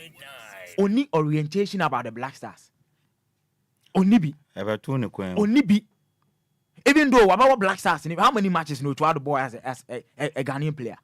If you are watching Germany, now the ref na, or see he feels more like a German. And you ref you only orientation, you know, for a journalist to ask, say, in the last 24 years, not Ghana and Lucy match, Ghanaian soil also that. I say I don't care. No. Why should you talk from this arrogance perspective? As a head coach, Obi Kacho said the last 24 years, Ghana and Lucy game or Ghanaian soil also. Also, you don't care. No. As a head coach, you should get orientation. Kasa assembly say, I don't care. I'm family. No. Be the head coach. And then the referee say, football, it is lived by statistics and histories. Ebi I onim. Ajo mo kai no. Enti no, your technical handlers, you know, ye bebo almost wa kom ho asem coach Asima no working. I followed him very closely. Oh yeah. Open call for Omobema players like Raymond Oko Grefman. Players like Samuel Ashikwe. The Ashikwe brother. Yeah, Abekwe ni Ashikwe. Ebenya di in our local league papa what you wake. I follow Nachapa. Yes. Me, it's not as if Otia and I me say all Casentina make us same. No. By your chroma. And we stop politicizing roles at the national level. It be not to Tunisia for Oko Egypt and ya. Some politics, you know. Edidima Aqua could do the religious aspect. Yeah. Intino say onye a Muslim brother. Egypt as na make only Muslim brother. Obi or war the vice versa and that's a different religion no in the national team. Yeah. Our captain say a big problem. Enti say yan hwe ye na yan si sa no ma ne kwan a ye be bwa. And people are forgetting about the spiritual aspect of the national team. In confiding but a idea ba ko a higher national team ni pa me anya hwe minim before you qualify to a first World Cup in 2006. Minim nioma bia the then president lawyer Kwesi Nyantechi on the ESCO members ni bi ye visiting the orphanage homes. Omo ahemfo awo Ghana ha. Omo visit obia palace. Edit national team ni ko ho na na ye bedwu nsem nhira. Ye ja sa nioma ni nyina. And so what we are seeing now say you wouldn't value spiritualism. Na minim catch you brabo. Ye obi beku akwa akire. Your national team no Apakan yempo. There should be a spiritual backing. Sisi any ho. I said Ghana ni Sudan ebo. What do pom born in Tralai? Life slow. Na goalkeeper akoyi ball no. Enye normal. Ampo enye normal. No. Me see me te stadium ho me catch obi a say ade we here see. Ghana she go da. Life so na goalkeeper na yi. Oh no. Life so. It will take a spiritual inspiration. And sana ye Luis Suarez sabo no don sabe ye fipo. Yes. So spiritually onye inclined okura ehu bi ba bon fan sanko. Yes. And it will take obi a ye highly spirited and obe go in for go than a penalty. Ye referee na in Euros Portugal against Sweden or one other country. Your point, Ronaldo say the ball didn't want to enter the pool. Yeah, make I. Ronaldo, I say no. Portugal, you don't be I say he saw that the ball didn't want to enter the pool. Now I there say me no okay. E better na wo hu say ball we there on beso better line. And Sanyo ma we ni nyina Apakan say yan kan see ani a. Hear me, I was very disappointed. Say for the first time in about 10 years. Ghana ebo qualifiers so Accra soil. Come do na Gamanche Palace. Na se mo call. Come wo ho. Yaba na ye bedwun. Ye ja sa ni o mani nyina. Mpenifo say o refill krom he ni aban a. For so by know what? You want for fun. We've already caused the land already. So it is the whole land. And for fun going to me because they are not leading their citizens very well. So even if we go to them, it will still not work. I don't know whether you're getting what I'm coming from. Yeah. They all cannot. There's nothing wrong with you too. But the people we are going to, are they sacred like they used to be? They are no more sacred. They are no more sacred. I studied tradition. My father is a chief. My mother is a queen mother. So I sit here, I'm a prince. I'm a pure traditional person. I go home all the time. But sometimes I ask my elders, the prayer is not going anywhere. The libation is no more going anywhere. Because things we don't do the day before the libation, we are doing it. Okay. There were people who are not supposed to look into mirror. Rather, they look into mirror, they drive. So that is the value of tradition. So it is in totality. It is in totality. You were assembling for this set. I will assemble it again next week. Na ye din komo pa anti Benito wie ma me na yamfa call. Kotoko IMC no. Pacho. 2 players Adwanio. Unwe fi Sudan. After the game. With my information, ebi be kwa aka ho. Oh, na say ma catch Marion. Me ma catch Marion say ebi be dwane aka ho. Say ya nhwe yi a. Ebi a ogum ni ohini brenya mo kwa ne be ba ko no. Oh no, because in Komobia before say me studio na me di no. Say ya nhwe yi a. Me dey me nka say ebi kwa aka ho. In fact, omukran na yesi omadwane no. Say yan hu say omadwane ampa. But ebi omukoto ade no wasaba. But ye nyina anya hwe yakọ boarding school pen. So we boarding house now open theater. You go to the house master. But se one koji exia. O ma unko. Na se wa ubu ban na okwa. Ye be ma roko na oni ho a. Meka kofodi asectek na we ye fa wo na chi. That is the description. Yes, we dwane. Yeah, me na me nyankoi. But no when me kon so dia. Eh, be dwane. Oh, me nyane.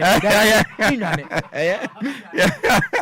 Yava goes by 3 vina yan rap ya pone so 0534050199 and 0593406565 na yan fa goes by 3 vina yan sorry so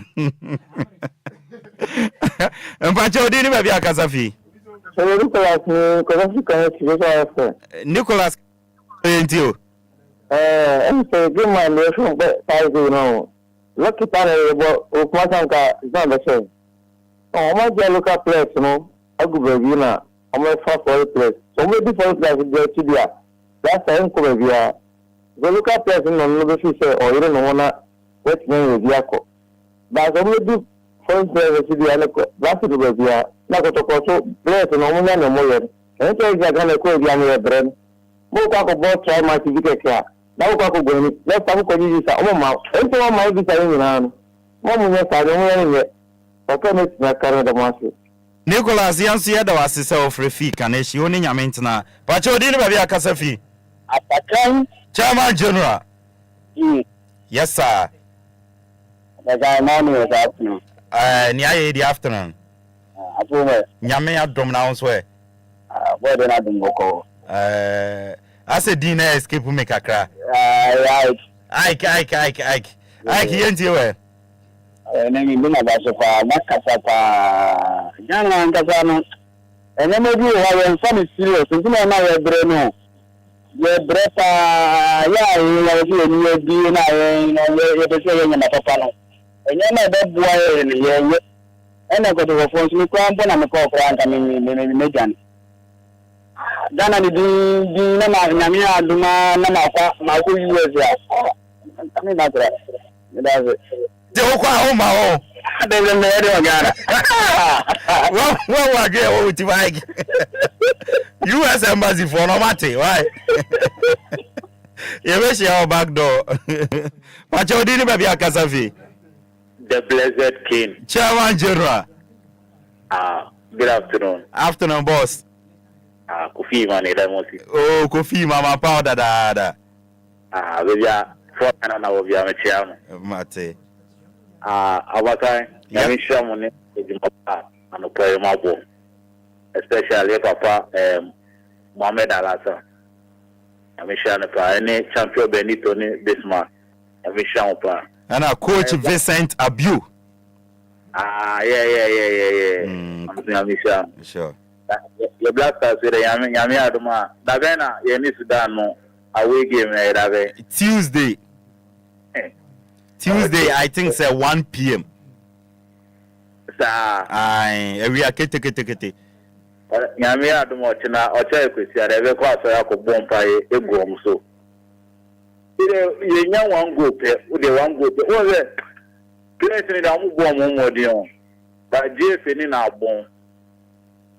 Seriously, because we share kwesi nyante shi time or to me means of ways bia mana Charlie, boys no. Oh, I don't know what crowd be bo. Go no sheta be bia. Go come out, you be come out go to never bow na no vede. Ube she. Okay. So, ba ko le die to we die.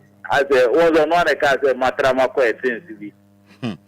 What? Coach bi matrama ko. Okay. So die ono afan we no. Mate.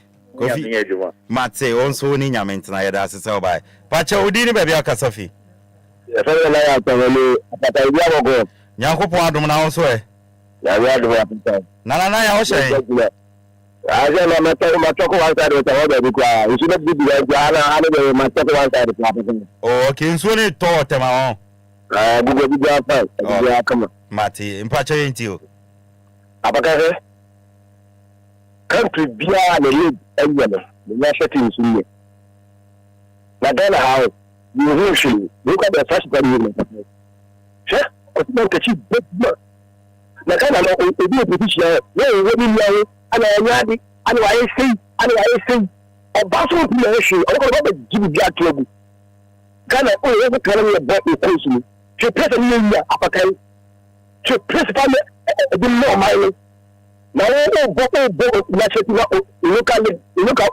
na media ana le gna mo dabo go fa so bi ni se check it o ko ni se na composting Apakan local play sile play ko ma fa o piki abo na do ko wa local play na ko media data na o le gna o bo ni sai o bo ni ko bi ni pack so don't shut up. The people who are going to be a board, you not see board. But we'll say a little bit of other entity. But the money comes to go. What you want? What prayers? What the me? What I say? That you can one of the young can. You see the call or what place of that pass. What's talking about? Hey, I see more. So foul. So foul. You will be a point. And I'm saying you say. Nyameti aselefa look up here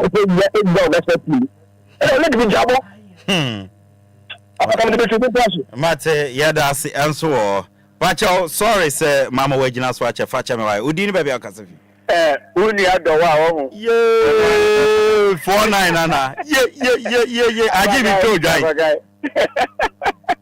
mi chojai Kofi ma metiao. Mr. Lasa metiao. Apakan abusiafo amuwo studio ho metia mu nyina. Na Apakan woni bibi. Enye fluke se wo auto ensa efre wo bi se omeboa wo studio a omawo anase obeba wo. Because kwan a wo fa so toto no ma no. To bi gina akire na o hwe wa wo fre na esese oba na obeboa wo. Na meka saa penny na wo on coach na wo on Apakan na me 49 na mabamu abu the blaster yentime qualify World Cup yenkobi Africa Cup yenkobi but me tie man we no penyame ya adom na yetime koye next match na Tuesday yetime we ni a na chese man we wo wani echen me amete hey Apakan ta Ghana football wo ho no kredie enim ana ahantan yempenim for the GFA ahantan ni doso che Apakan woni wo ba wo fie na wo pese wo tu ne fu na wo tia woni onu mienu nkoa entum pasa na ye den ne tu ba ne fu wo de ni tire ni panim na wo kekam gunu so a akwala no wo sai na adwene ahantan ni doso wo GFA hododo empenimfo bi ti se coach yi peni bi ti se coach yi eni Mr. Mohammed Alasa the GFA we bro mo wasi no ma tie sebi nyansa sama e free san penimfo we emi enu anu a ye football be fa ne ntuma pepra che wo ye aboa akoko wo fie ho wo ye aboa akoko wo fie Ghana ha ye won kokko miensa ye woni ne kwa ho ye fe ne kontwa ani e wa asense ani e wa akoko ne hu nyina ewi wo ho wo ton ba akopɛ na ye ntwa sebi wo ye obi a sebi wo ya badwemba na wunim nyansa wunya akoko na ne komu ya ye fe ne kontwa wunya ne ye fe na asense ni bibi ka ho a kokko ma tete ye dan ya ye beto bi ama ho Apakan me time ni bebri Mate ben yo time ni bebri me du be se obi so nto aso ate Mate ende phone na sebi ye beni fo omudi Ghana football be fa ne ntuba pepra no omunya ne omoye no omuntie futuo na Ghana football entime fa ne ntuba pepra se obama wo mare akọ lunch nde won na mara ko so ni mejudi e se o ma ne ko lunch wate nanse ya no di ni birthday on te won kan e nti fa ni nyina hye boy butano o mare o se o pede Oh yeah, the back door. Yeah, and your Marion can't jam Marion 1 yard. Yeah. Many animal names and go with Yaman so Marion. Mate. Okay, Mate, yeah, say. Yay. Mpacha family men phobia be last caller that be went to me and so there. Young fancy na men pen phone and wrap it up. Na young sorry so course on the what's up okay. Mpacha producer 7 from chat wo di be dia kasafi. Good afternoon, Apakan. Yes sir boss. I mean show me ejuma pa mo yedi bo my Ghana. Amen. Mpacha di be dia kasafi. Lucky Jackson. Apollonia. Mpacha yentio. Last up, there's someone you politics and Puma. And you. Near me, Japan is it. You better look up there. But you see the hook. Who's your baller? Who does know a ball? You pinima. Now the companion of Boma, my Ghana, will be a Ghana population. Now you, first 11. The Mujina Park was no more for money, packeting me a plaza. Ni anyone who said Mr. Kate at the awful blast of the room. Who said 1990 and in Guasia Jalen Poto. Oh my, he can give us. Daviano, there any evidence via chess or medicine. Mpacho, tell me. Meet you. Ye need evidence via chess or medicine. I want to chase Simon. Why? My chess, Medase. Miss Midasi. Okay. And she's a foreign player to the region. You have some protocol. Any Olympic may at that team say, one. You must put a new blaster. Then I will move forward. But that's it, you need to do a pay for a more official. And you put a player to the swat. And in Western year, near Bandia, a Sophia, you my record. Mate. Yamisha, long come on. Amen. Amen. Yansu yada self by why? Mate. Ebusia yentimi fa cause bia biem. Yambre na so mpene for no era pay up na ya sorry so enso ewo honno mo. Yada wase se mutie mo amofre mo amugusu fre nyina mesra mo mfa nche yambre na so yentimi emfa cause biem na messages ni so chakpo me assure mu say nyame adom na yetinkom ne ye wa hoden next week this same set no Mesa di oma babie ntima munsuro kra this same 4 ebi kra ba be kan wa me di ombeba Ghana football ne de ye besa ne yare mamunsuro ebedu next week nso no na Blasters abo return leg na against Sudan ewie na ye hu ye nhyebre na fedi ya betena se ne ya papa mu ye ntimi assure mo say this set no nyame adoma next week me di ombeba impose bi ba kan wa me de be kan na ya be di Ghana football no nkomo ye na abo ama football na fa ne ntoma pefra wo fa mpacha yeko. Yo, me pese me trunkra koma DLFM for Ghana for se pagafo ya ombone a omun kankyere yen pagafo Paganians ya ombone omun kankyere it looks as if say hatred be e wo abedipele ne man so too much. I don't understand why because the pagafo ya bebobo bia ya koye rituals this week yanko nti aya mon boy baso because abedipele be no bo blasta no ne naye ne yakroba ayi dede e friend oba it yesrom pagafo ya ombone omfanchen that's all. Vera say eno Ghana fo nyina wofa ba akopɛ me ame wofa Mr. Muhammad Al-Hassan, former NCC national organizer Ed Mahatofuk ebano footballer ni position does me se mebo so a ade bechi experience football administrator pa inti clubs no mun take advantage of my experience no na mun tap into it na money o munya adwuma no mun boa mo ne football no emfa ne ntuma pefra or Mr. Muhammad Al-Hassan or hasini ba club bia o pesa oni ne adwuma no one oba be adwuma nti mun fa no coach Vincent Abiu o hwe ne experience ne knowledge in the sports FF1 me maka mun fa no na mun fa ne nko technical directorship ho na mun man position bi wo na oni technical director ni nya adwuma mfa ma yen football no na mfa ne ntoma pefra coach yeko. Yeah, I think supporters no obianya gidi. We are building up. If you can't yell on your children, you shouldn't yell on other people's children. Obetie uni uba kasa, yawe kasa. Me say asunjwe or camp na bibia dadia. It's another turning point. Ebe game ayeko. Ghana for so na wedding ye positive. My theory be in the beja awu for red car theory. Oba cost ku na enye ya oba hagino. Me beto first unu say first omu ugwaya. Ye so usabekum na ye gwao. Na asa hagio. So in the process of punishment, let's hag. It is time pundits, supporters, hosts, everybody should hug the Black Star players and tell them, so we know we are going through crisis, but we still love you. Okay. And that will be the turning point. We are not embracing them. The bashing is too much. Any harsh words, no. There are days, they even lose the game. We should go and hug them and give them a kiss. And they'll say, and Nepo, send no more treat here. Next week, maybe me na more mine. But there's some fear in the players. Me know, and you will be a call radio, so you boy, na you fear no fee players no more. Okay. What's it? Coach, who will be our which yana? Oh, me naturally means you will be a call radio, me call.